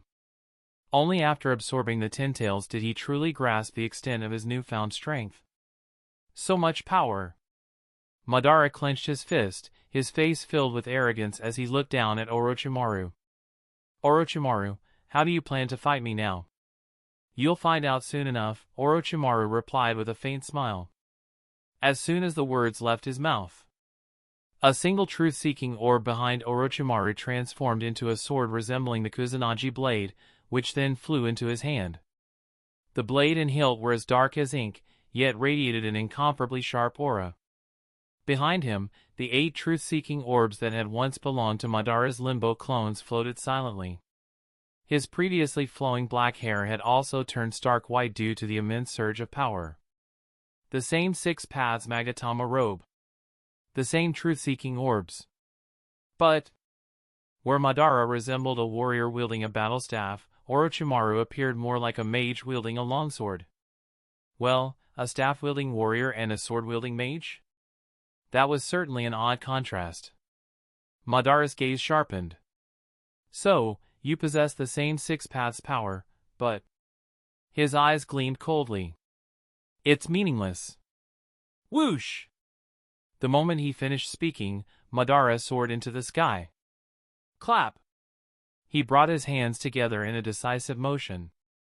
Then, the Ten Tails he had absorbed was forcibly expelled from his body. This fully evolved Ten Tails had a massive Rinne Sharingan embedded on its forehead. The monstrous eye scanned its surroundings before slowly closing shut. Immediately afterward, the beast's back split open, revealing an enormous seed. Boom! Boom! Boom! The seed burst apart, rapidly forming an enormous tree trunk.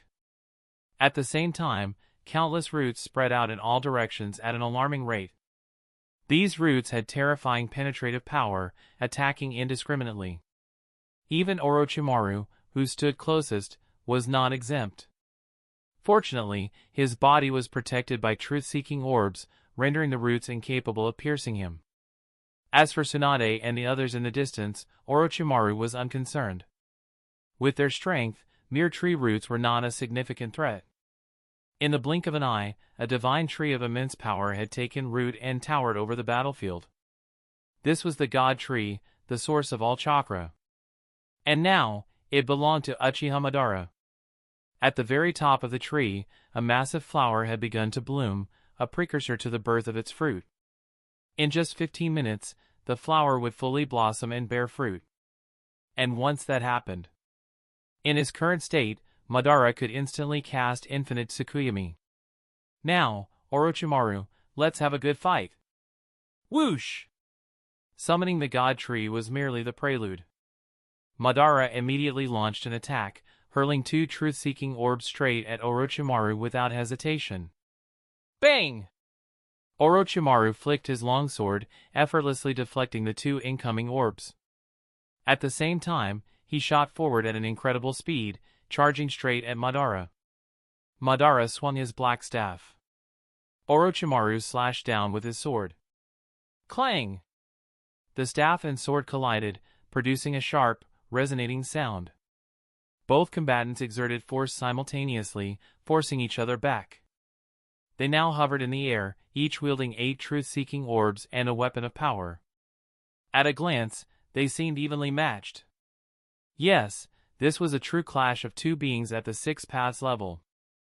Unbelievable, so strong. This is my first time seeing Lord Orochimaru fight in this form. Yes, it's my first time too. Tsunade, Mikoto, and Nono murmured in astonishment as they watched the battle unfold. Even Tsunade had never seen Orochimaru enter this 6-path state before. And now that she was witnessing it firsthand, he looked incredibly powerful. Hey, Tsunade, what's going on here? Jiraiya approached alone, his clogs tapping against the ground. His eyes swept over the battlefield. It looks like you were expecting Uchiha Madara's resurrection, weren't you? Jiraiya had been watching the entire fight unfold. Based on how Tsunade and the others had positioned themselves, it was clear they had anticipated this event. I'll explain later, Jiraiya, Tsunade responded, her eyes fixed on the battle. Although, I don't know what his true goal is. But even so, I believe in him.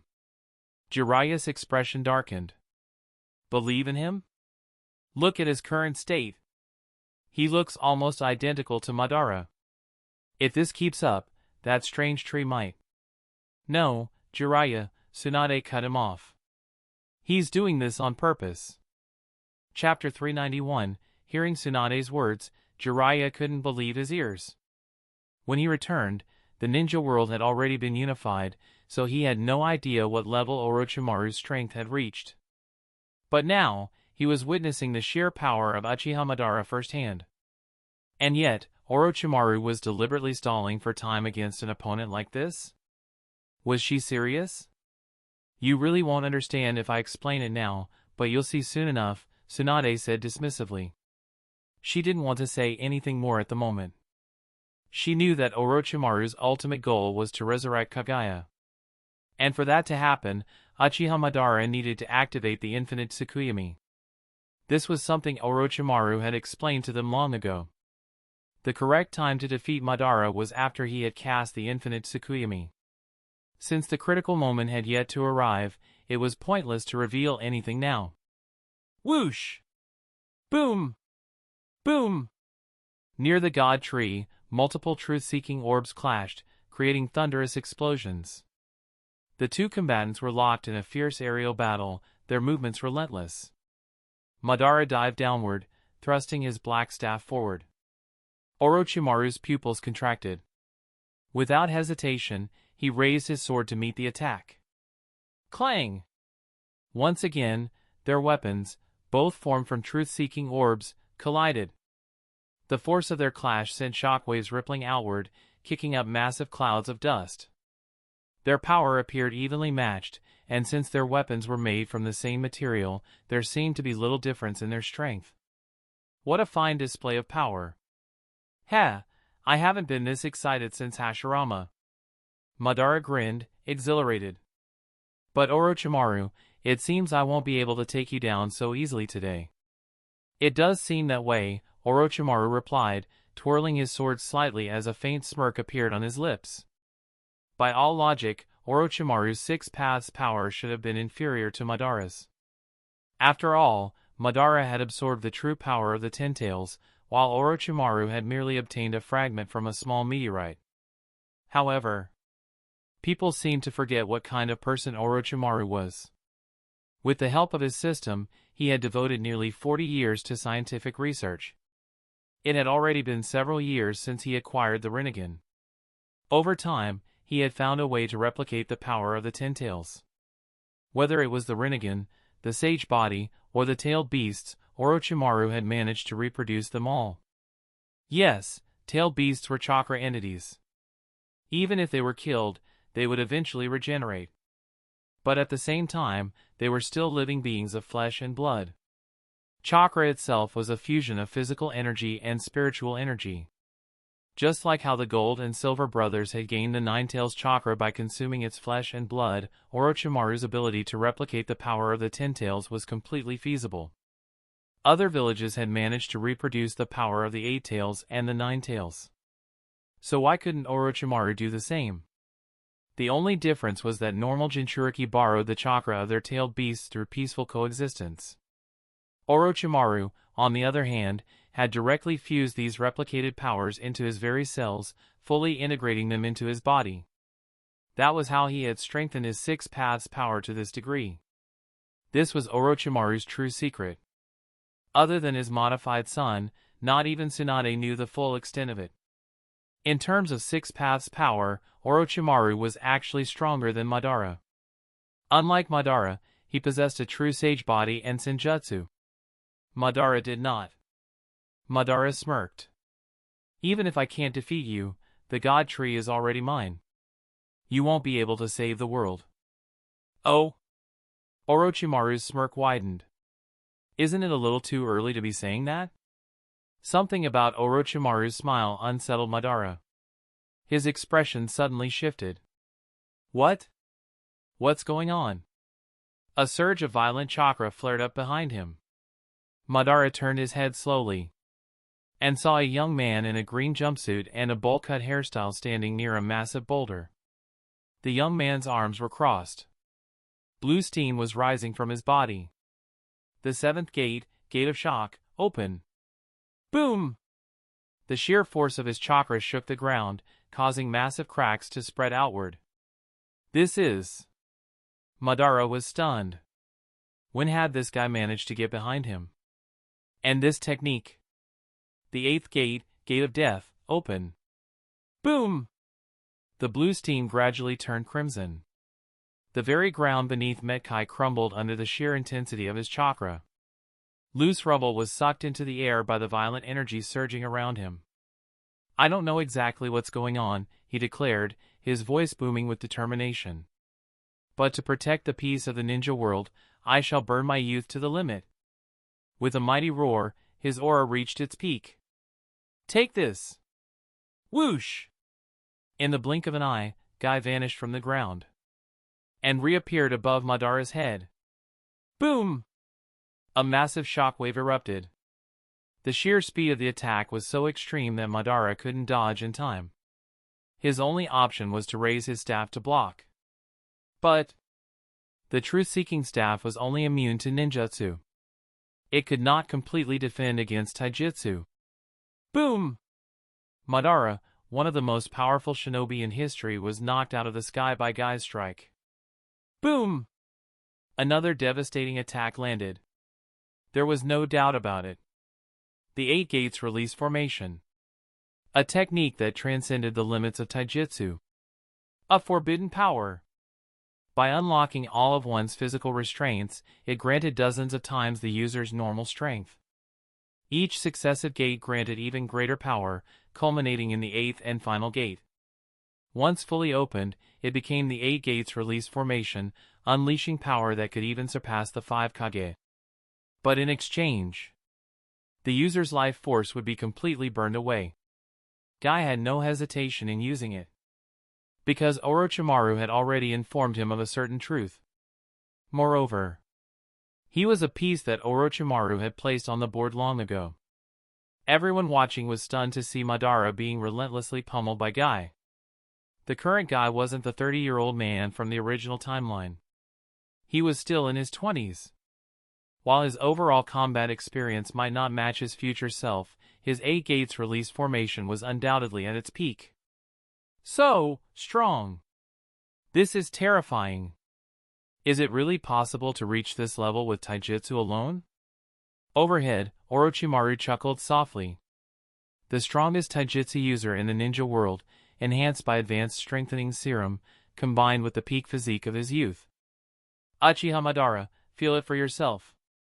Chapter 392, Orochimaru using Guy to deal with Madara? Just treating him as an unsuspecting pawn? No. This was simply another mission. From the moment a shinobi begins training, they must be prepared to sacrifice themselves at any time. After agreeing to Black Zetsu's request to help resurrect Kaguya, Orochimaru had approached Guy in advance, just to be certain. Although he didn't explicitly tell him that he could be saved after using the 8 gates release formation, he had made the risks perfectly clear. The choice was Guy's to make. If he refused, Orochimaru would simply find someone else for the task, it wouldn't matter.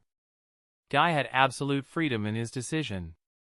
But for a man who constantly spoke of youth and passion, if he knew Orochimaru needed his strength, would he refuse? Would he back down?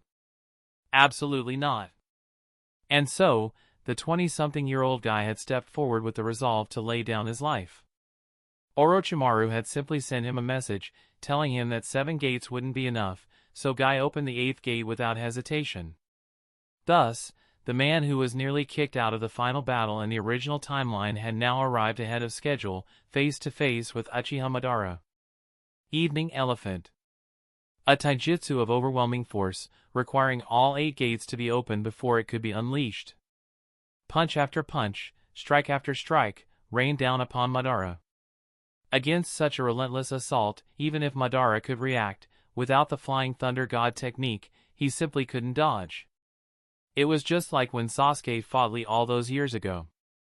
Even at 6 paths level, Madara's fastest evasion technique was still the body flicker technique.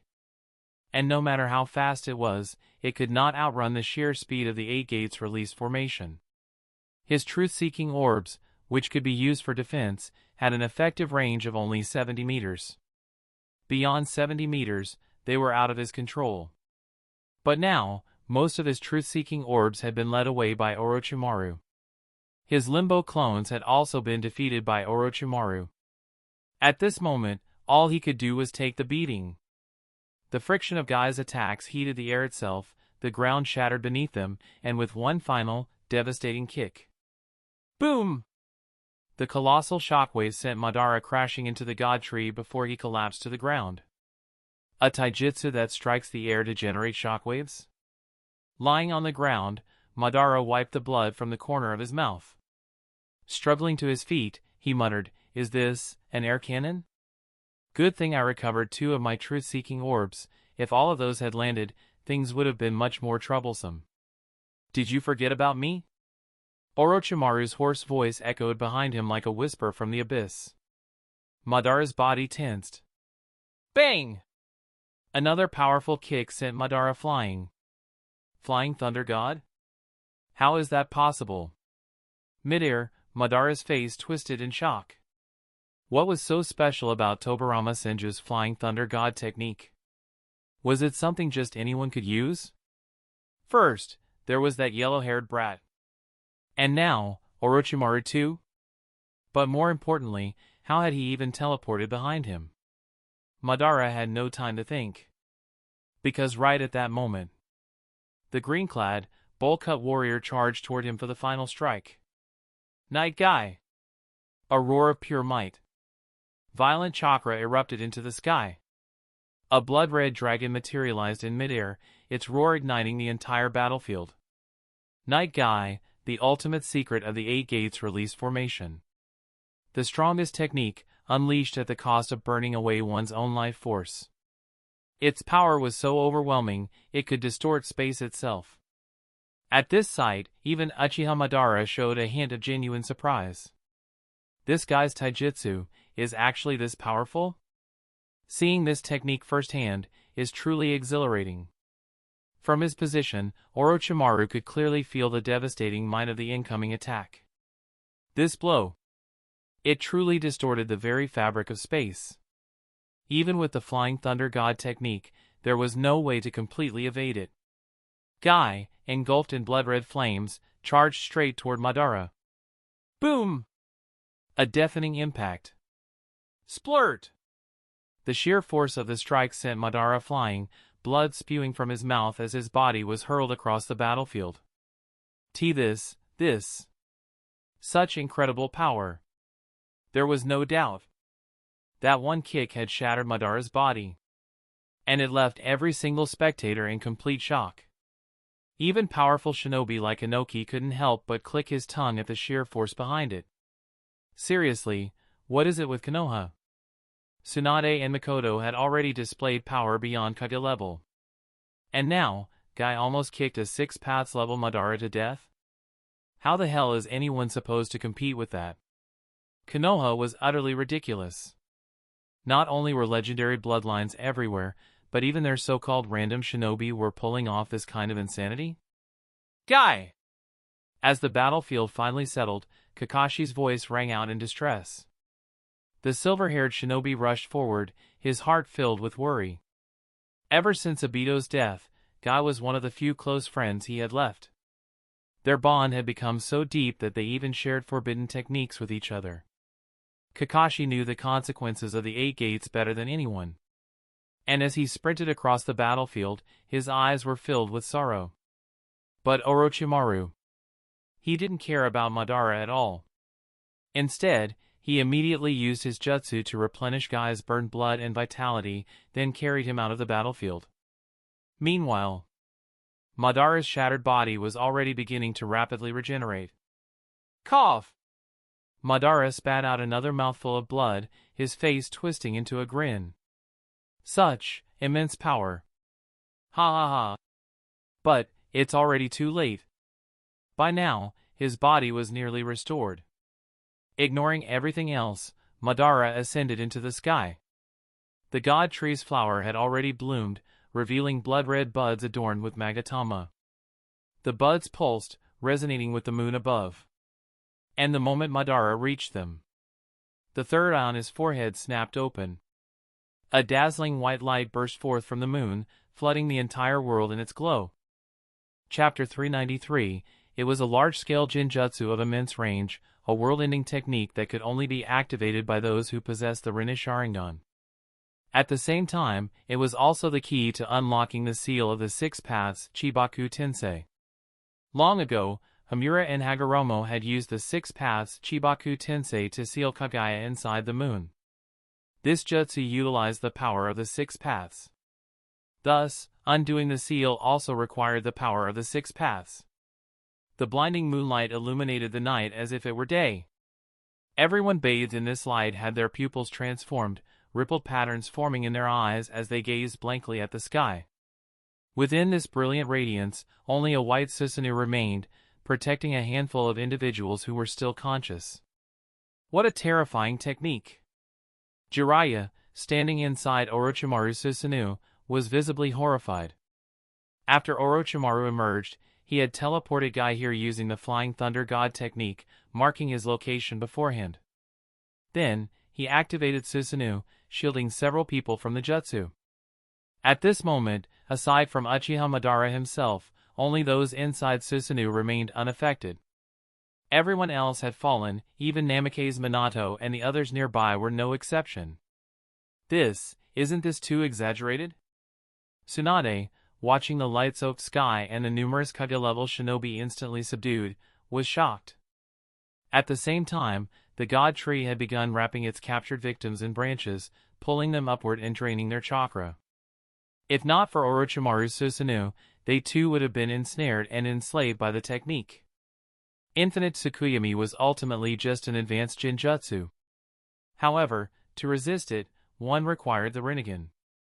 Originally, Sasuke, with just one Rinnegan, had been able to shield his group using Susanoo. The same was true for Orochimaru now. Of course, if Orochimaru himself hadn't possessed the Rinnegan, he never would have taken the risk of reviving Madara. Judging by its scale, this should cover the entire world. Orochimaru murmured. Back when Kagaya activated Infinite Tsukuyomi, there was no moon to amplify it, which limited its range. But this time, with the moon's assistance, no corner of the ninja world would be spared. The whole world. Uchiha Mikoto turned to Orochimaru.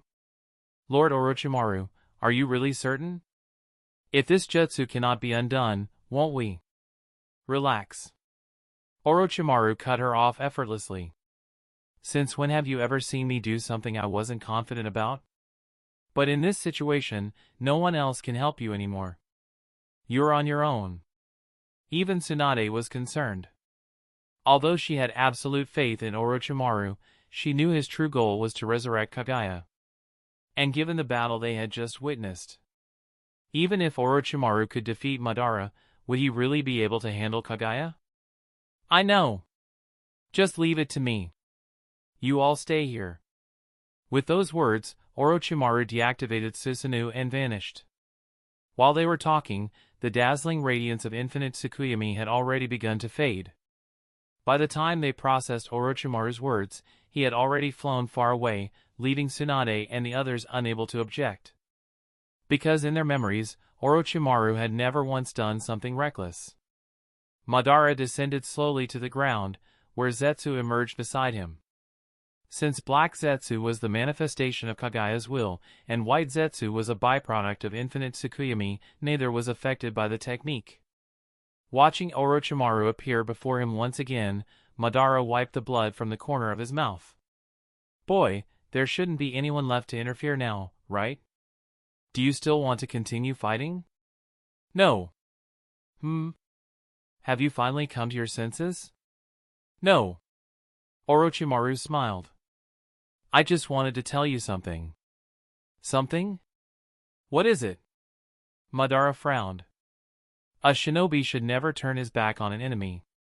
Surely, you know this better than I do.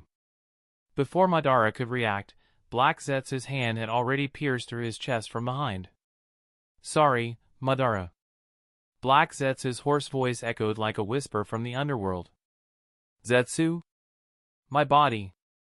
I can't move? Madara's expression twisted in disbelief. Why? At his level, no one should have been able to sneak up on him. The only one who could was someone he completely trusted. He had always believed that Black Zetsu was a manifestation of his own will. So he had never been on guard against him. But now! At this moment, all of Madara's previous doubts suddenly made sense. It turned out Black Zetsu had betrayed him?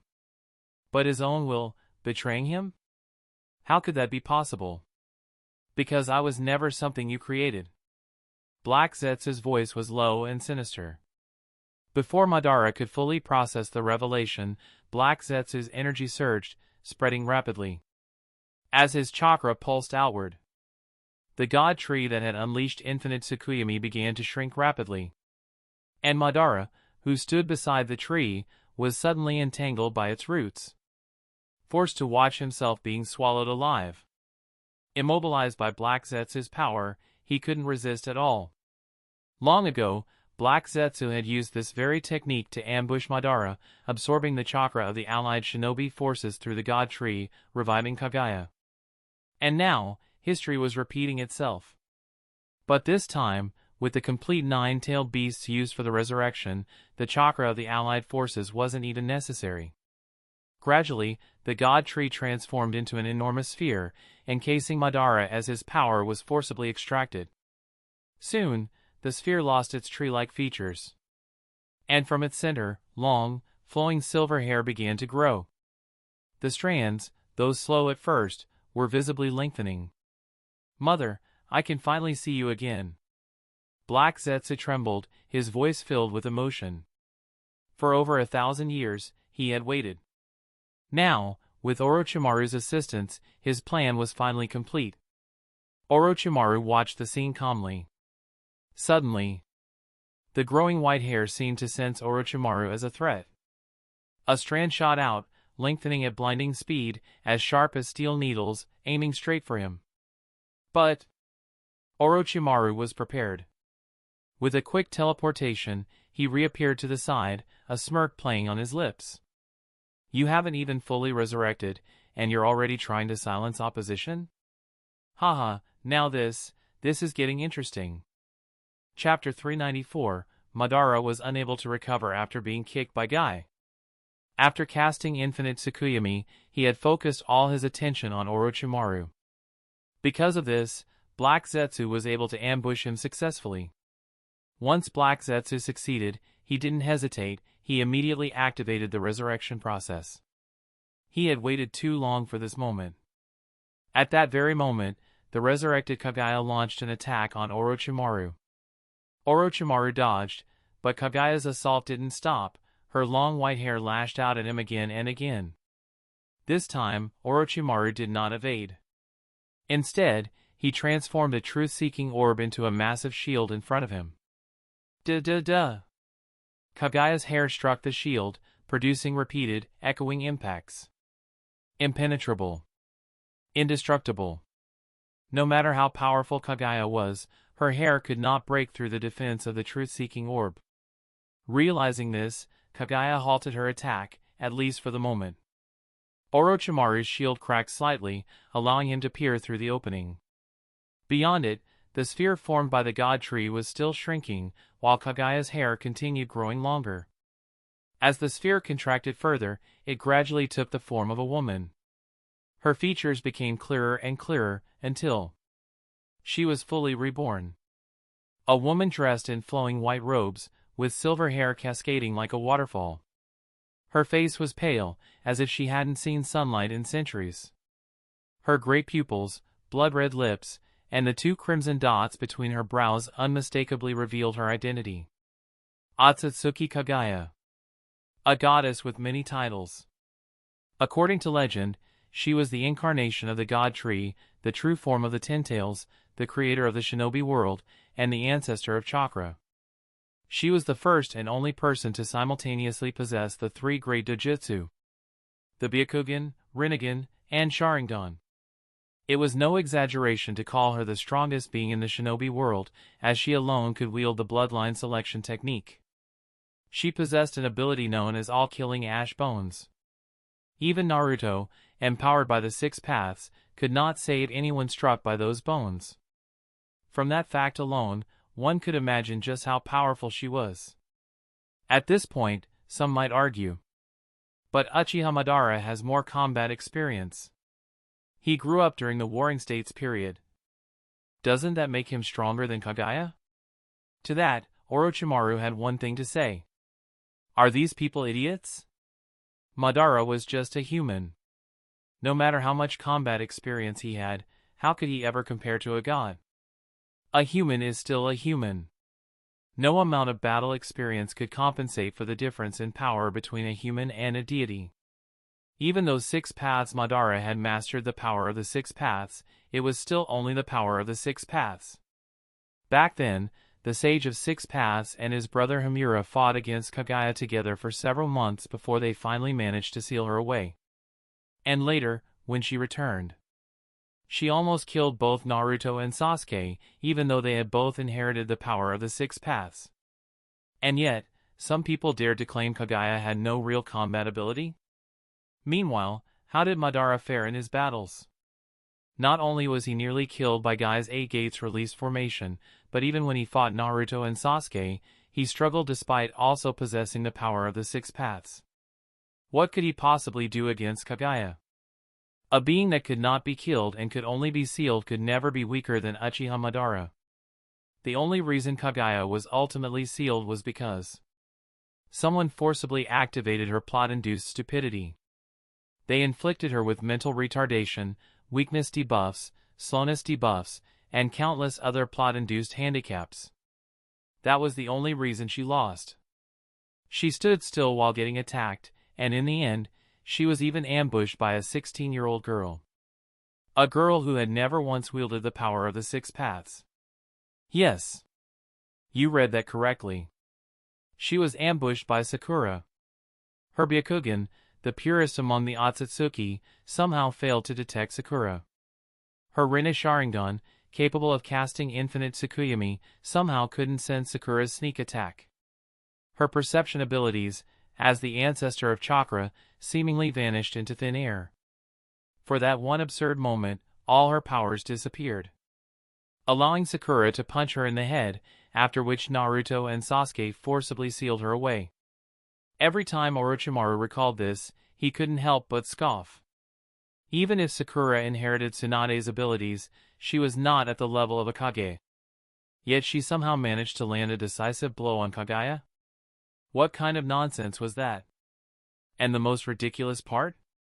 Naruto and Sasuke, combined, were just the equivalent of one sage of six paths. How could one sage of six paths defeat and seal Kaguya when even Hagoromo teamed up with Himura to do it? It made absolutely no sense. Back then, Hagoromo and Himura had fought Kaguya for months before they sealed her away. Yet Naruto and Sasuke, who had only obtained their six paths powers mere hours ago, somehow mastered them perfectly and executed a flawless sealing technique. And the entire fight lasted less than half a day? Absolutely outrageous. Based on all the intelligence and analysis, Orochimaru had every reason to believe Kaguya was far stronger than six paths Madara. Not only was she stronger, she was vastly superior. This was the conclusion Orochimaru reached long before he decided to revive Kaguya. Orochimaru watched Kaguya from a distance. The newly resurrected Kaguya scanned her surroundings with her gray eyes, her gaze sharp enough to pierce the soul.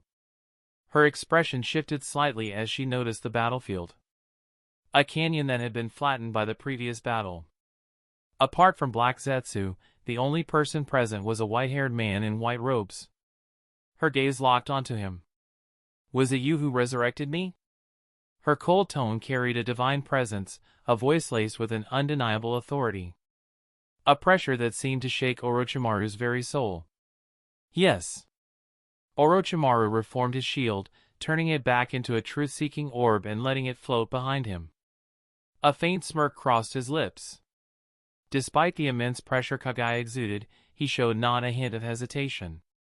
In fact, at this very moment, he gained a new understanding of Kaguya's power. She was indeed absurdly strong, far beyond expectations. Kaguya narrowed her eyes slightly. Since you resurrected me, you must know who I am.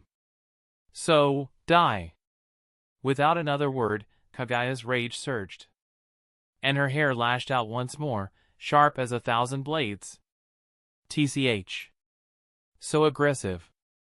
Chapter 395, Kaguya's sudden attack on Orochimaru might have seemed abrupt, but it was entirely reasonable. Simply put, Orochimaru wasn't surprised. As the swiftly approaching white hair lashed toward him, his eyes flashed. In an instant, space distorted, and Orochimaru reappeared 10 meters behind Kaguya. I resurrected you, and the first thing you do is attack me? How interesting. Kaguya was visibly stunned for a brief moment upon seeing Orochimaru vanish.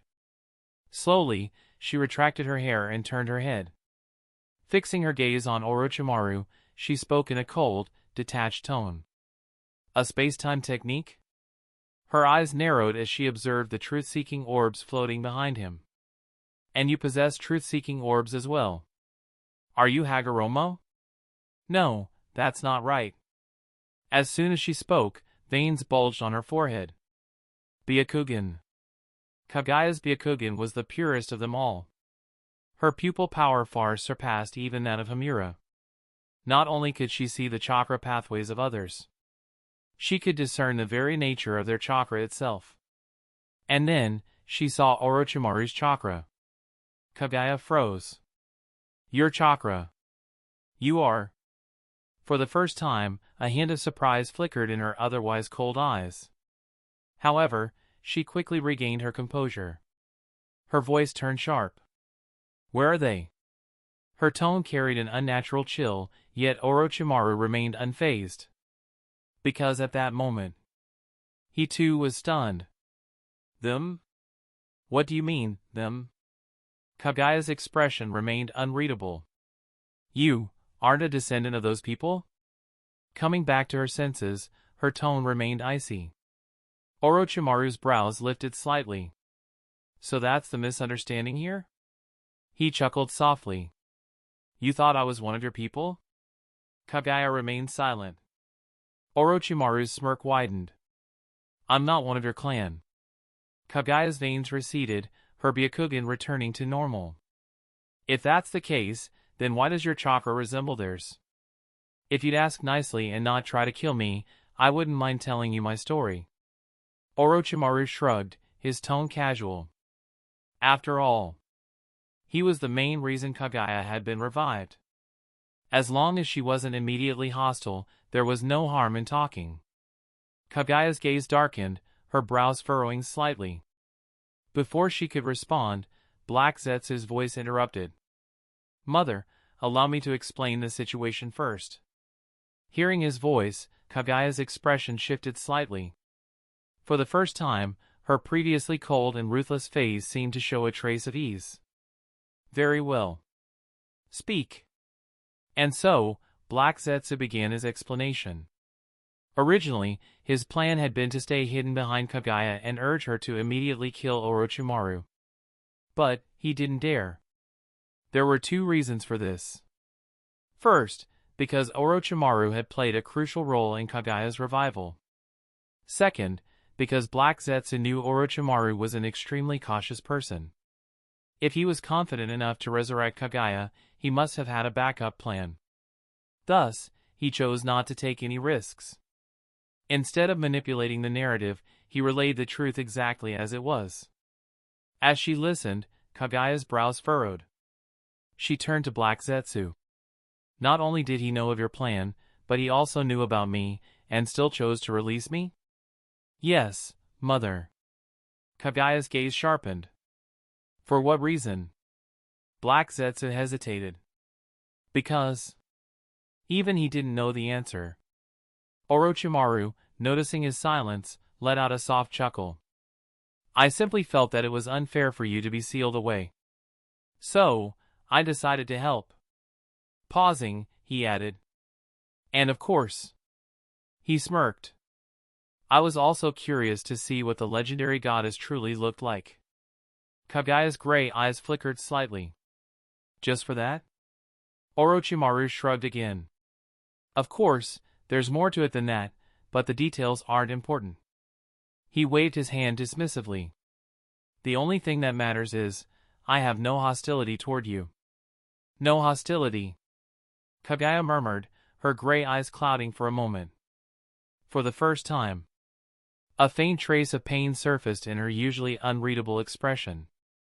Orochimaru, unable to discern its source, chose to continue. "If you don't mind, considering the effort I went through to revive you, why don't we talk?" His calm demeanor made Black Zetsu feel reassured about his earlier decision.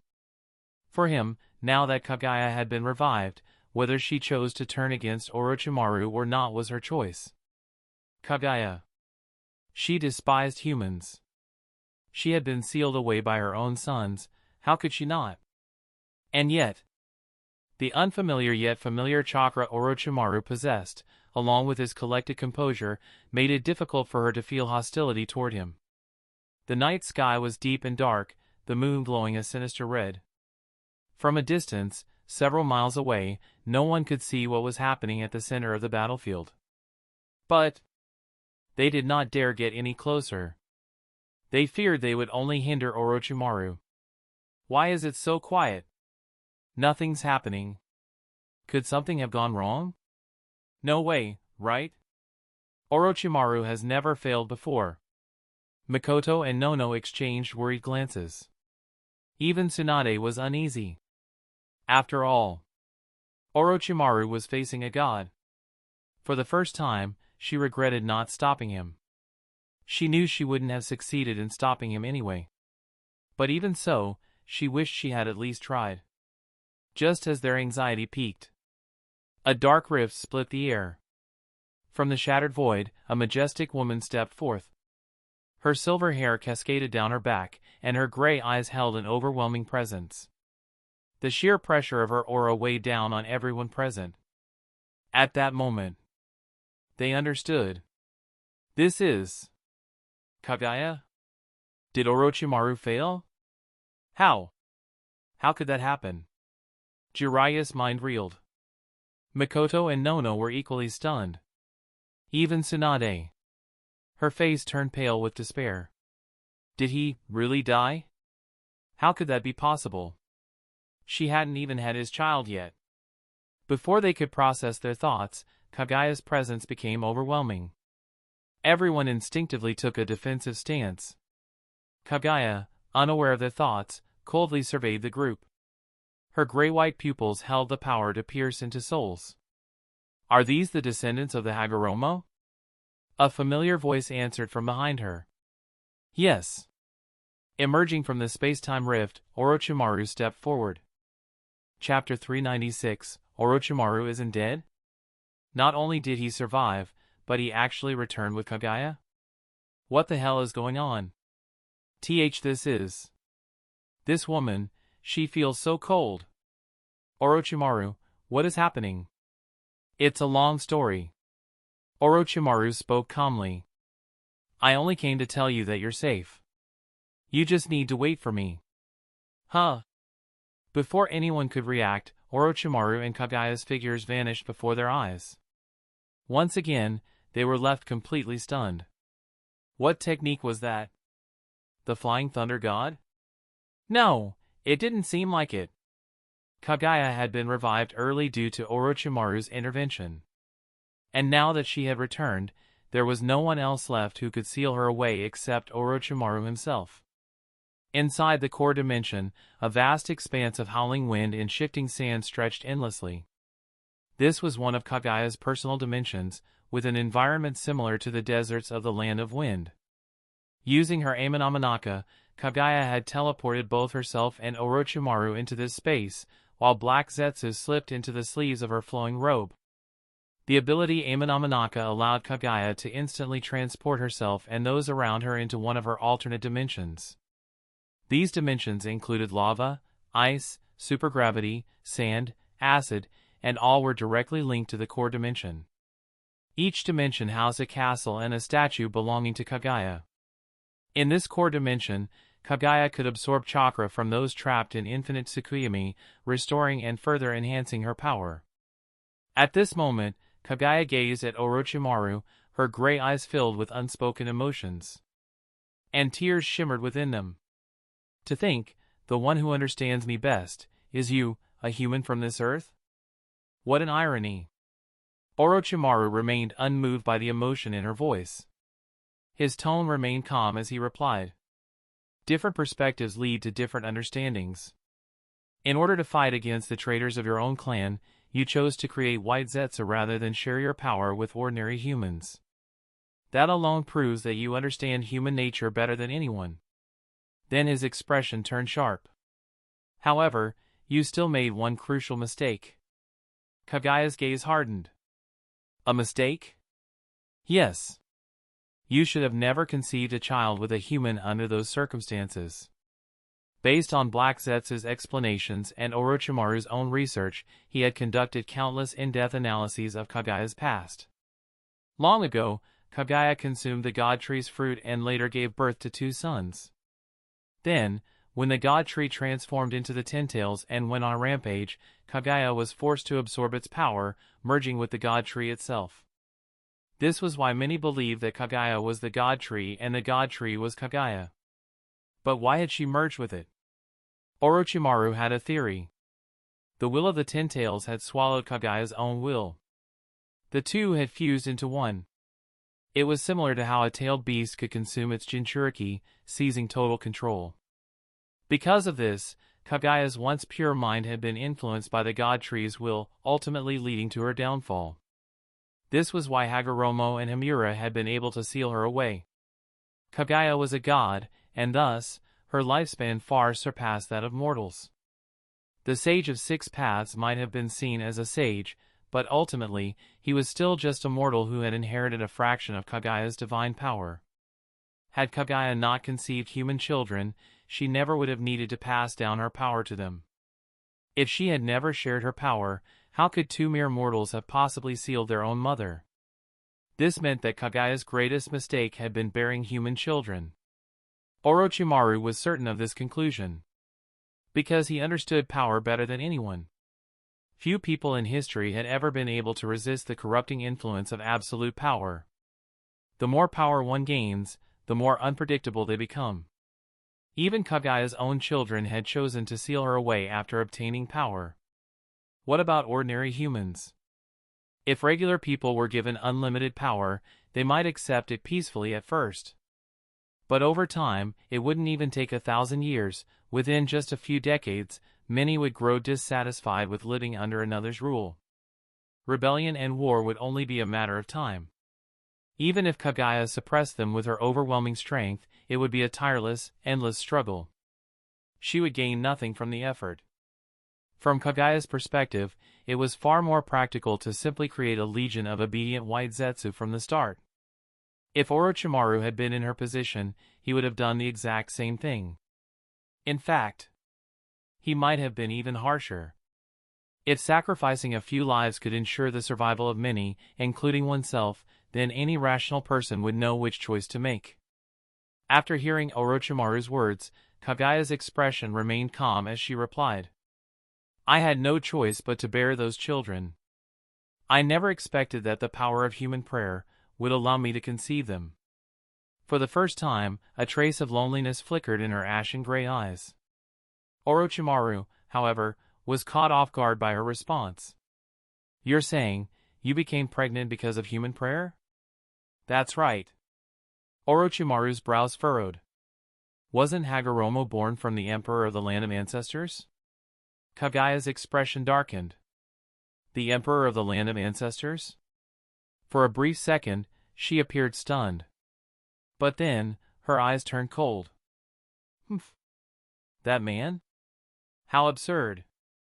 Is that so?" Kaguya's answer left Orochimaru even more puzzled. What is going on? Wasn't he supposed to be her husband? Orochimaru's mind raced with thoughts. Had he misremembered history? Or had Kaguya never once acknowledged the Emperor as her husband? Was everything he knew wrong? Then, something clicked. There were two different versions of the legend surrounding Kaguya's pregnancy. One stated that she had conceived a child with the Emperor of the Land of Ancestors. The other claimed she had become pregnant due to the power of human prayer. And now, it seemed the latter version was the truth. Seeing Orochimaru's bewilderment, Kaguya decided to tell him a story. One that was familiar to many, yet with subtle, crucial differences. The story of the Akatsuki clan. A clan that originated from beyond the stars. And a princess who once stood above them all. Chapter 397, Kaguya Akatsuki was the daughter of the leader of the Akatsuki clan. She did not belong to the same generation as Momoshiki, Urashiki, or Kinshiki Akatsuki. Momoshiki and Kinshiki were merely the last surviving members of their branch family. Their status within the clan was similar to that of Tonari, but there was a 1,000-year gap between them and Kaguya. The Akatsuki clan had planted god trees on countless planets, and Earth was just one of them. Kaguya's parents were killed in a rebellion within their clan. To escape, she used a teleportation device from the Akatsuki homeworld and fled to Earth alone. Rather than calling it a journey to Earth, it would be more accurate to say she was forced into exile. The first person she encountered after arriving on Earth was the Emperor of the Land of Ancestors. One night, the Emperor witnessed an abnormal phenomenon in the sky. He followed the celestial disturbance and witnessed Kaguya descending to Earth through the teleportation device. After losing her home and family, Kaguya had become withdrawn. Whenever she had a moment of solitude, she would gaze toward the god tree. Everyone assumed she was revering the tree as a divine guardian. But in reality, she was staring toward the distant Akatsuki homeworld, where her parents had died protecting her. At that time, Kaguya was still debating whether or not to consume the divine fruit. She had witnessed firsthand how many members of her clan had eaten the fruit. She knew its terrifying effects. How it devoured a person's will, turning them into power-obsessed monsters. She feared that if she ate the fruit, she too would lose herself and become a threat to Earth. During this time, the Emperor tried to win her favor. Having experienced countless wars on her homeworld, Kaguya immediately noticed his interest in her. But she had no time for him. Her thoughts were consumed by her Akatsuki heritage and the looming danger from her clan. Yet, because she had fallen from the sky, the people believed she was a goddess. They worshipped her as a divine protector sent from the heavens. And through their faith, the power of human prayer blessed her with pregnancy, giving her twins. Upon discovering that she was with child, Kaguya was overjoyed. After losing her parents, she had been completely alone. Her two unborn children became her only emotional support. But she never expected that her pregnancy would trigger a tragic chain of events. Her maid mistakenly believed that Kaguya was pregnant with the Emperor's child. But the Emperor himself knew otherwise. Thus, when neighboring kingdoms invaded, he abandoned Kaguya without hesitation. Not only that, he even joined the hunt to kill her. What use was a woman carrying another man's child? Kaguya quickly realized the Emperor's true intentions. She had no choice but to flee toward the God Tree. She had done nothing wrong since arriving on Earth. And yet, she was now being hunted down like an animal. Why? Someone, tell me why? Faced with betrayal and persecution, Kaguya, who had long hesitated over consuming the divine fruit, finally made her decision. She ate it without hesitation. The humans of Earth were selfish and cruel. They were unworthy of her compassion. And thus, the first infinite Tsukuyomi was born. Infinite Tsukuyomi was never meant to harm ordinary people. But under its effects, all of the Emperor's men, including the Emperor himself, were wiped out. Although Earth did not have a moon at the time, Infinite Tsukuyomi was a technique derived from the divine fruit itself. It did not require the moon to function, the moon simply expanded its range. Thus, the first infinite Tsukuyomi only covered a 10-kilometer radius around the God Tree. After destroying the land of ancestors' forces, Kaguya used her newfound power to repel the invading armies. But the experience only made her colder and more withdrawn. Her only solace was her unborn children. Once they were born, she made her first decree: to rule the world. Kaguya knew that sooner or later, the rebellious Akatsuki clan members would come looking for her. And when they arrived, not only would she be in danger, but all life on Earth would suffer. If she wanted to resist them, she needed to eliminate all uncertainties first. So domination became a necessity. With the power of the divine fruit, Kaguya's strength became unmatched. No mortal kingdom could oppose her. To them, Kaguya was a god. Who would dare defy a god? Yet, as she expanded her rule, she made a crucial discovery. The people of Earth were too weak. Even if she united them, they would never stand a chance against the Akatsuki rebels. She needed to make them stronger. And she needed to become even stronger herself. But there were no natural methods left to enhance her power. So, she devised a solution. She ordered humans to worship the God Tree. This method would accomplish two things. 1. It would allow her to create a white Zetsu army, stronger than ordinary humans. 2. It would nurture the God Tree, allowing it to bear another divine fruit, which would make her even stronger. A perfect strategy. As for sharing her power with humanity, that was impossible. Even after devouring the entire divine fruit, she still wasn't confident she could defeat the Akatsuki clan. If she split her power, her chances would be even lower. Not to mention, humans were war-loving creatures. If given power, they would eventually turn on each other. She had seen it countless times before. So, she chose her own way. A necessary sacrifice, hundreds of people each year, fed to the god tree, to sustain the White Zetsu army. Hamura and Hagoromo were born from the power of human prayer, though they inherited some of Kagaya's strength. Compared to her, they were insignificant. Yet, under the guidance of the Toad Sage, they discovered the truth. That their mother had been offering human sacrifices to the god tree. They could not accept it.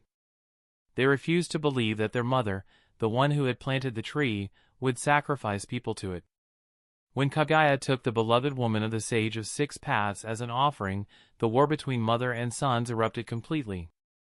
As Hamura and Hagoromo confronted their mother, wielding truth-seeking orb weapons, they demanded answers. But Kagaya, a woman hardened by war, betrayal, and loneliness, who had spent centuries staring at the god tree, could not find the words. She only uttered, "You know nothing. Just do as I say. I am protecting humanity, yet you raise your weapons against me? In that case, return my power to me." The pain of a mother, seeing her own children turning against her. But Hamura and Hagoromo, too young to understand, fought back. And after months of battle, they finally sealed her away. A familiar story. But now, as Kagaya spoke, Orochimaru felt something new in her words. What a pitiful woman. Chapter 398, the story Kagaya told was similar to what Orochimaru had known, yet different. The process and outcome remained unchanged, but the cause was not what he had expected. Her home was destroyed, her parents slaughtered before her eyes, and when she arrived on Earth, she was hunted down. In the end, her own children misunderstood her, fought her, and sealed her away for 1,000 years. Orochimaru had long believed that Kagaya was not truly at fault. But he had never imagined that her past was this tragic. Pitiful? Kagaya's voice was cold. I do not need your pity. Her gray eyes narrowed as she studied Orochimaru. You are neither my kin nor my descendant. Why, then, do you possess chakra so similar to mine? Kagaya's power came from the god tree and the divine fruit. Meanwhile, Orochimaru had collected Hagoromo's dojutsu, the sage body, and replicated them through his own methods. He had also copied the power of the tailed beasts. At this point, excluding the Byakugan and Senjutsu, Orochimaru's power was nearly equal to Kagaya's. Of course, he lacked her all-killing Ash Bones ability. After all, he had never copied Kagaya's direct bloodline, and Kimimara's Kagaya clan bloodline was too diluted to serve as a proper template. Orochimaru smirked.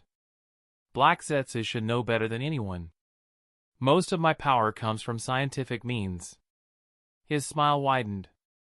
Whether it's chakra, dojutsu, or an army, everything I obtained through research. Scientific means? Kagaya's expression hardened. Clearly, she did not understand the meaning behind those words.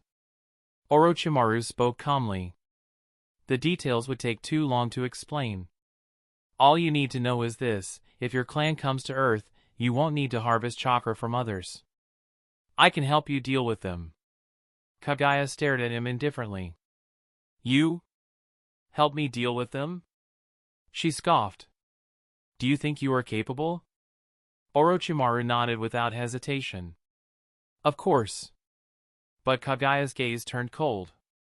You may have saved me, but you wish for me to abandon my chakra harvest? That is impossible. Orochimaru raised an eyebrow. Why? Isn't your goal simply to fight off your clan? Kagaya's eyes darkened. I despise Hagoromo. I despise the world he created. Why would I not destroy it? Orochimaru exhaled lightly. I see. His lips curled.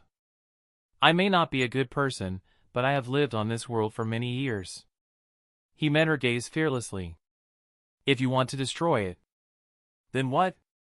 Kagaya's voice carried a faint warning. Orochimaru spread his hands carelessly.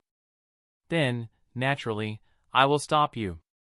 No matter how cold-blooded a person was, humans were still social creatures with emotions. If everyone else died, what would be the point of living? There was no scenario in which Orochimaru would allow Kaguya to do as she pleased. Kaguya's gaze chilled further. With your strength, you are no match for me. Orochimaru's smile sharpened. That is exactly what I was about to say. You are not my opponent, Kaguya. Kaguya had not been an evil person. She had only become a fallen goddess after consuming the divine fruit. There was no limit to how far one could fall. And the divine fruit itself carried its own corrupting influence. Just like the Sharingan. If one's body was too weak to handle it, the power would twist their mind, leading them toward madness. Meanwhile, in the canyon of the Land of Grass, the blood-red moon still loomed overhead. Human bodies wrapped in the tendrils of the god tree swayed lifelessly. At this moment, only 5 people remained conscious. Tsunade, Mikoto, Nono, Jiraiya, and the barely breathing guy. Jiraiya's brows furrowed as he gazed at the entangled victims. Tsunade, are we really just going to stand here? Shouldn't we try to free them? His fingertips twitched. He was tempted to tear apart the bindings, but Tsunade had stopped him earlier. Absolutely not. Why? Tsunade sighed, her tone firm. Orochimaru explained this already. Once a person is wrapped by the god tree, it means they have fallen under infinite Tsukuyomi. Their spiritual energy has already been linked to the god tree, trapping them in an eternal dream. She glanced at Jiraiya. If you forcibly separate them, it would be the same as tearing out their souls. They would die instantly. Jiraiya's face darkened. So if we try to save them, they die. That's exactly it. Jiraiya rubbed his forehead, frustrated. So we're just supposed to sit here and do nothing? Do we have another choice? Tsunade folded her arms. Without the power of the 6 paths, there's nothing we can do. We have to wait for Orochimaru. Jiraiya clicked his tongue. Damn it. This is frustrating. Nono adjusted her glasses, a bitter smile forming. There's no need for Jiraiya-sama to be so discouraged. After all, I'm the most useless one here. She glanced at the others. Only 4 of them were still standing, aside from the unconscious guy. Tsunade and Mikoto's combat prowess was unquestionable. One had the sage body and would release. The other had the Uzumaki vitality and eternal Mangekyo Sharingan. Their earlier battle performance had been exceptional. As for Jiraiya, even without Sage Mode, he was at least at the Kage level. With Sage Mode, he stood among the strongest Kage. Compared to them, Nono, who had long abandoned battle, felt insignificant. Nonsense. Tsunade's lips curved slightly, about to reassure her. But at that moment, 2 figures clad in white robes descended from above. The very next second, the entire scene shifted. The dark canyon vanished, replaced by a blazing crimson world. A wave of scorching heat hit them all at once. What's happening? Lava? This is bad. Damn it! What just happened? Be careful. Their bodies plummeted rapidly toward the sea of molten lava below. The spatial transition had been too sudden. They had been caught off guard, unable to react in time. Jiraiya-sama. Midair, Mikoto's eyes flashed, and her complete body Susanoo instantly materialized. Its giant wings spread open, and it caught both Guy and Jiraiya. Meanwhile, Nono spread her black iron sand wings, catching Tsunade before she could fall. From above, Orochimaru chuckled softly. Quick reflexes. His golden eyes gleamed. It seems I won't have to step in after all. He turned his gaze toward Kaguya. Kaguya, there's no point in this. Even if you bring them here, you won't be able to touch them as long as I'm around. Chapter 399, The Lava Dimension is one of the 6 dimensions that Kaguya can connect to. The ground in this space is covered in magma. Only by floating in the air can one avoid being harmed. At this moment, within the dimension, Orochimaru and Kaguya hovered above the magma. The others were also suspended mid-air. Mother, Orochimaru's power is indeed unique. We don't need to fight him at all. Black Zetsu, who had merged into Kagaya's sleeve, couldn't help but voice his concern. He had been observing the battle between the two. Kagaya's power was undeniably overwhelming, but Orochimaru's abilities should not be underestimated. If they insisted on eliminating Orochimaru by force, the best possible outcome would be mutual destruction. Most importantly, Orochimaru seemed to have never even used his full strength. This unsettling realization made Black Zetsu uneasy. He was truly afraid that Kagaya would end up sealed away again as soon as she had been revived. Hearing Black Zetsu's words, Kagaya remained expressionless as she looked at Orochimaru indifferently. "You're wrong, Black Zetsu. The stronger his power, the more reason I have to take his chakra." After saying this, Kagaya slowly raised her hands, veins bulging on her forehead. Two gray bones emerged from her palms, one aimed at Orochimaru and the other at Mikoto. "Orochimaru, let your bones rot along with mine." Whoosh! The two gray bones shot toward them. "It's useless." Orochimaru remained calm. While spinning the truth-seeking orb before him, he glanced toward Uchiha Mikoto. Poof! One of the bones pierced through the black shield, while the other bone vanished. As expected. Black Zetsu observed the aftermath, his hoarse voice sounding grim. Mother's bones may be powerful, but they can be blocked by sacrificing a truth-seeking orb. And the other bone must have been transferred to another dimension by him. Judging from the previous battle and these two attacks, long-range attacks seem ineffective against him. Black Zetsu was trying his best to act as a strategist, analyzing Orochimaru's abilities to assist Kagaya. Orochimaru looked at the shattered truth-seeking orb before him and frowned. Even the truth-seeking orb can be corroded. What terrifying power! But as long as she fails to hit, it's nothing to be concerned about. "Kagaya, you really can't defeat me, why must you be so stubborn?" "Shut up," Kagaya said coldly. "I will reunify all chakra." Buzz! Kagaya's aura surged, her long hair flowing wildly like a waterfall. A dark rift suddenly appeared beside her. She reached her hand into the spatial tear. Orochimaru's eyes narrowed. In the next second, his figure appeared behind Nono. Almost simultaneously, a black spatial rift opened in front of Orochimaru, and Kagaya's hand emerged from within, right at his location. Boom! Two immense bursts of chakra erupted at the same time. The powerful shockwave carried an overwhelming force, sending Tsunade and Nono flying. Damn it! Gritting her teeth, Nono grabbed Tsunade and tried to stabilize herself with the wings formed from her magnet release. But the shockwave was too strong. The wings created by her magnet release couldn't hold steady at all. "Mikoto, catch them," Orochimaru ordered without looking back. "Understood." In fact, Orochimaru didn't even need to say anything, Mikoto had already taken action. She tossed Jiraiya onto Susanu's shoulder and reached out to grab Tsunade and Nono. The shockwave gradually dissipated. Kagaya retracted her hand, and Orochimaru also flew back slightly. Can he predict Mother's attack? Black Zetsu was taken aback.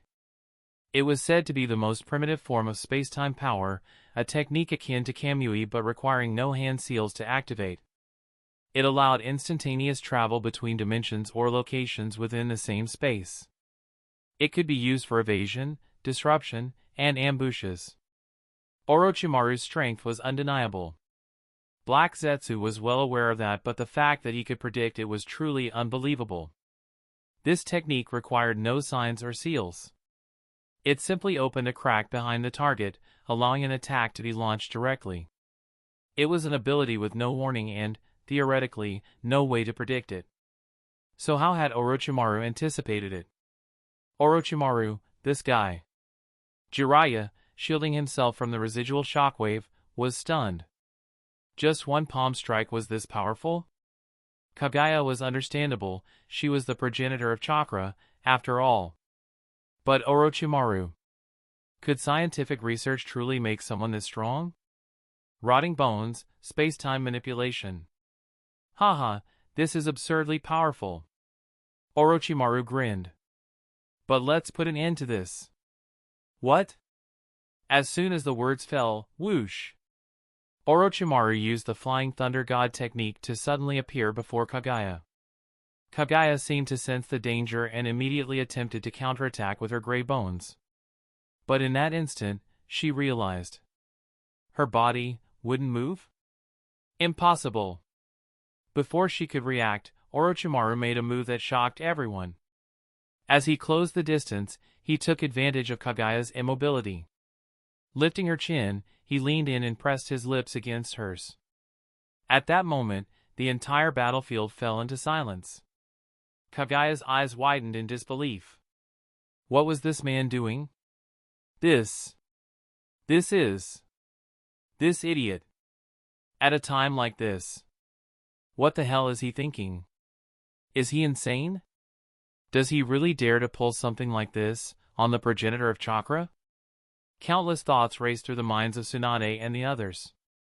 Before they could question Orochimaru, they saw the two of them separate. And in Orochimaru's mouth was a strand of chakra, one end still connected to Kaguya's lips. This is stripping away the chakra that influences her mind. That should allow her to return to normal, right? Orochimaru bit down on the chakra strand, a faint smile on his lips. While speaking, he layered his hand with chakra and reached out, pulling more of the chakra from Kaguya's mouth. At that moment, the surrounding space returned to normal. But Kaguya still felt as if her entire body was restrained, unable to move. Why? Why, can you control me? Because my power comes from science. Chapter 400, the target has been successfully imprisoned. Calculating energy medium. Calculation in progress. Calculation complete. Redefining the source of energy. The energy is too vast to be redefined. The energy is too vast to be redefined. Redefining target. Kaguya Akatsuki. Using energy and chakra, definition complete. Target gene code is being rewritten. Rewriting complete. Separating harmful energy. Separating harmful energy. Separation progress. 1%. 8%. 14%. Kaguya couldn't believe that Orochimaru's power of the 6 paths could restrain her. But inside Orochimaru's mind, these system notifications kept echoing. From an outsider's perspective, what they saw was a blue energy barrier bursting out from Orochimaru's body, forcibly restraining Kaguya. Golden runes shimmered across the blue energy barrier. These runes had appeared after Orochimaru pulled chakra from Kaguya's mouth. This is, what? Standing on Susanu's palm, Nono was stunned at the sight of the energy barrier covered in intricate runes. She had never seen anything like it before. Tsunade, standing beside her, was equally perplexed. It looks like a sealing technique? Jiraiya furrowed his brows. It does resemble a sealing technique, but is it a confinement-type seal? Jiraiya was knowledgeable in many sealing techniques, and the moment he saw Orochimaru's technique, he immediately recognized its nature. However, he was still confused. How had Orochimaru performed such a sealing technique? Had he activated the seal through a kiss? Jiraiya's imagination was running wild, leaving him utterly baffled. But in reality, Orochimaru hadn't relied on a kiss to cast the seal. Rather, it was the biological engine produced by his system. This biological engine could overturn the law of conservation of energy, redefine or rewrite matter itself. By using the power of the 6 paths as an energy drive, it could rewrite the structure of a target in a short span of time. Once analyzed and redefined, every cell in the target's body would cease to belong to them. This was a new power born from the fusion of ninjutsu and technology. Although still in the research phase and incapable of analyzing or redefining higher dimensional beings, any individual who relied on chakra would be unable to escape the fate of being rewritten. And the one who developed this technology was none other than Orochimaru, who had also attained the power of the 6 paths. He had long since analyzed and modified the truth-seeking orbs, the tailed beasts, and the Six Paths chakra itself, conducting countless system calculations and research into senjutsu, chakra, and energy. This was why he had such confidence when facing Madara and even Kaguya herself. Of course, the reason he had kissed Kaguya was merely to create a brief lapse in her mental defenses, allowing the biological engine to analyze her genetic code without resistance. The separation progress is at 100%. Harmful energy has been fully separated. Beginning decomposition. Warning! Warning! The target possesses immense power. Energy will forcibly break free in 5 seconds. Warning! Warning! The target possesses immense power. Sealing energy will forcibly break free in 4 seconds. Warning! Warning! The seal is lifted. Buzz! The blue barrier covered in golden runes vanished instantly. Kaguya immediately regained her mobility. Meanwhile, Orochimaru now held an energy block, akin to a space storage device, in his hand. Inside it was a swirling mass of chakra, 10 times more violent than a normal tailed beast's chakra. Without hesitation, Orochimaru flickered away from Kaguya and threw the energy block into another dimension. What did you do to me? Kaguya, who had always exuded absolute power, was actually out of breath at this moment. A seal? She had clearly sensed the sealing power just now. But she had no idea how she had been sealed nor how she had been restrained. Sealing techniques were indeed a means by which the weak could defeat the strong. However, to use a sealing technique, one typically needed to prepare a seal in advance. Even if pre-preparation wasn't required, the user at least had to physically come into contact with the target. Yet Orochimaru had managed to imprison her before even getting close to her? Hearing Kaguya's question, Orochimaru curled his lips into a smirk. It's nothing. I simply separated the power that was influencing your will. The power influencing my will? Indeed, Orochimaru replied. Based on my research, while the God Tree and its chakra fruit contain immense power, they also possess their own will and extremely aggressive consciousness. This is why Hagoromo's descendants, those who inherit the power of the chakra fruit, tend to lose control once that power is activated. This is why those with the Rinnegan and Sharingan are prone to personality changes. Orochimaru's tone remained calm as he explained. At first, he had believed that the Uchiha clan's psychological instability stemmed from their inability to handle their own immense mental power. But, after obtaining the power of the Six Paths himself, he had realized that this wasn't entirely true. It was well known that Mokuton could suppress the power of Dojutsu, and that the power of the God Tree could suppress the power of the chakra fruit. However, the real reason why people with powerful Dojutsu became battle-hungry and obsessed with power was because of the evil energy hidden within the chakra fruit. Because there were two distinct types of spiritual energy, one gentle, the other aggressive. Ninjas influenced by gentle spiritual energy turned out like the first Hokage and Naruto. No matter how much the villagers mistreated them, they still loved and protected them as if it were their first love. No matter what setbacks they endured, they would always remain hopeful, kind, and peace-loving. On the other hand, ninjas influenced by aggressive spiritual energy needed no explanation. Uchiha Madara and Uchiha Sasuke were the perfect examples. After acquiring the power of the Six Paths, Orochimaru had spent considerable time researching how to separate these two types of consciousness. Because for him, he had no desire to become a warmonger like Madara. Nor did he want to become a soft-hearted fool like Hashirama.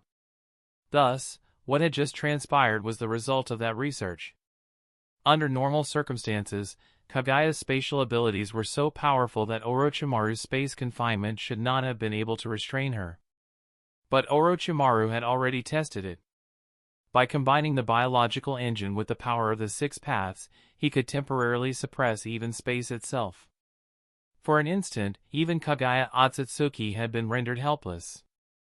Even if it was only for 5 seconds. That was more than enough time for him to get close and place a sealing confinement on her. For Kaguya, who had never encountered sealing techniques before, this was the most effective way to neutralize her. Sealing was far easier to use against her than even the power of the six paths. Kaguya should have immediately retaliated upon hearing Orochimaru's explanation. She found that she suddenly lacked the motivation to attack. And, strangely enough, a thought surfaced in her mind. It seems to be working. Seeing Kaguya's slightly dazed expression, Orochimaru's smirk deepened. He spoke in a slow, guiding tone. You've already realized it, haven't you? If I had truly intended to seal you just now, you wouldn't still be standing here. So, lay down your weapons. This battle between us is meaningless. That's the end of this tale for now. Thank you for watching, and I'll see you in the finale. Peace.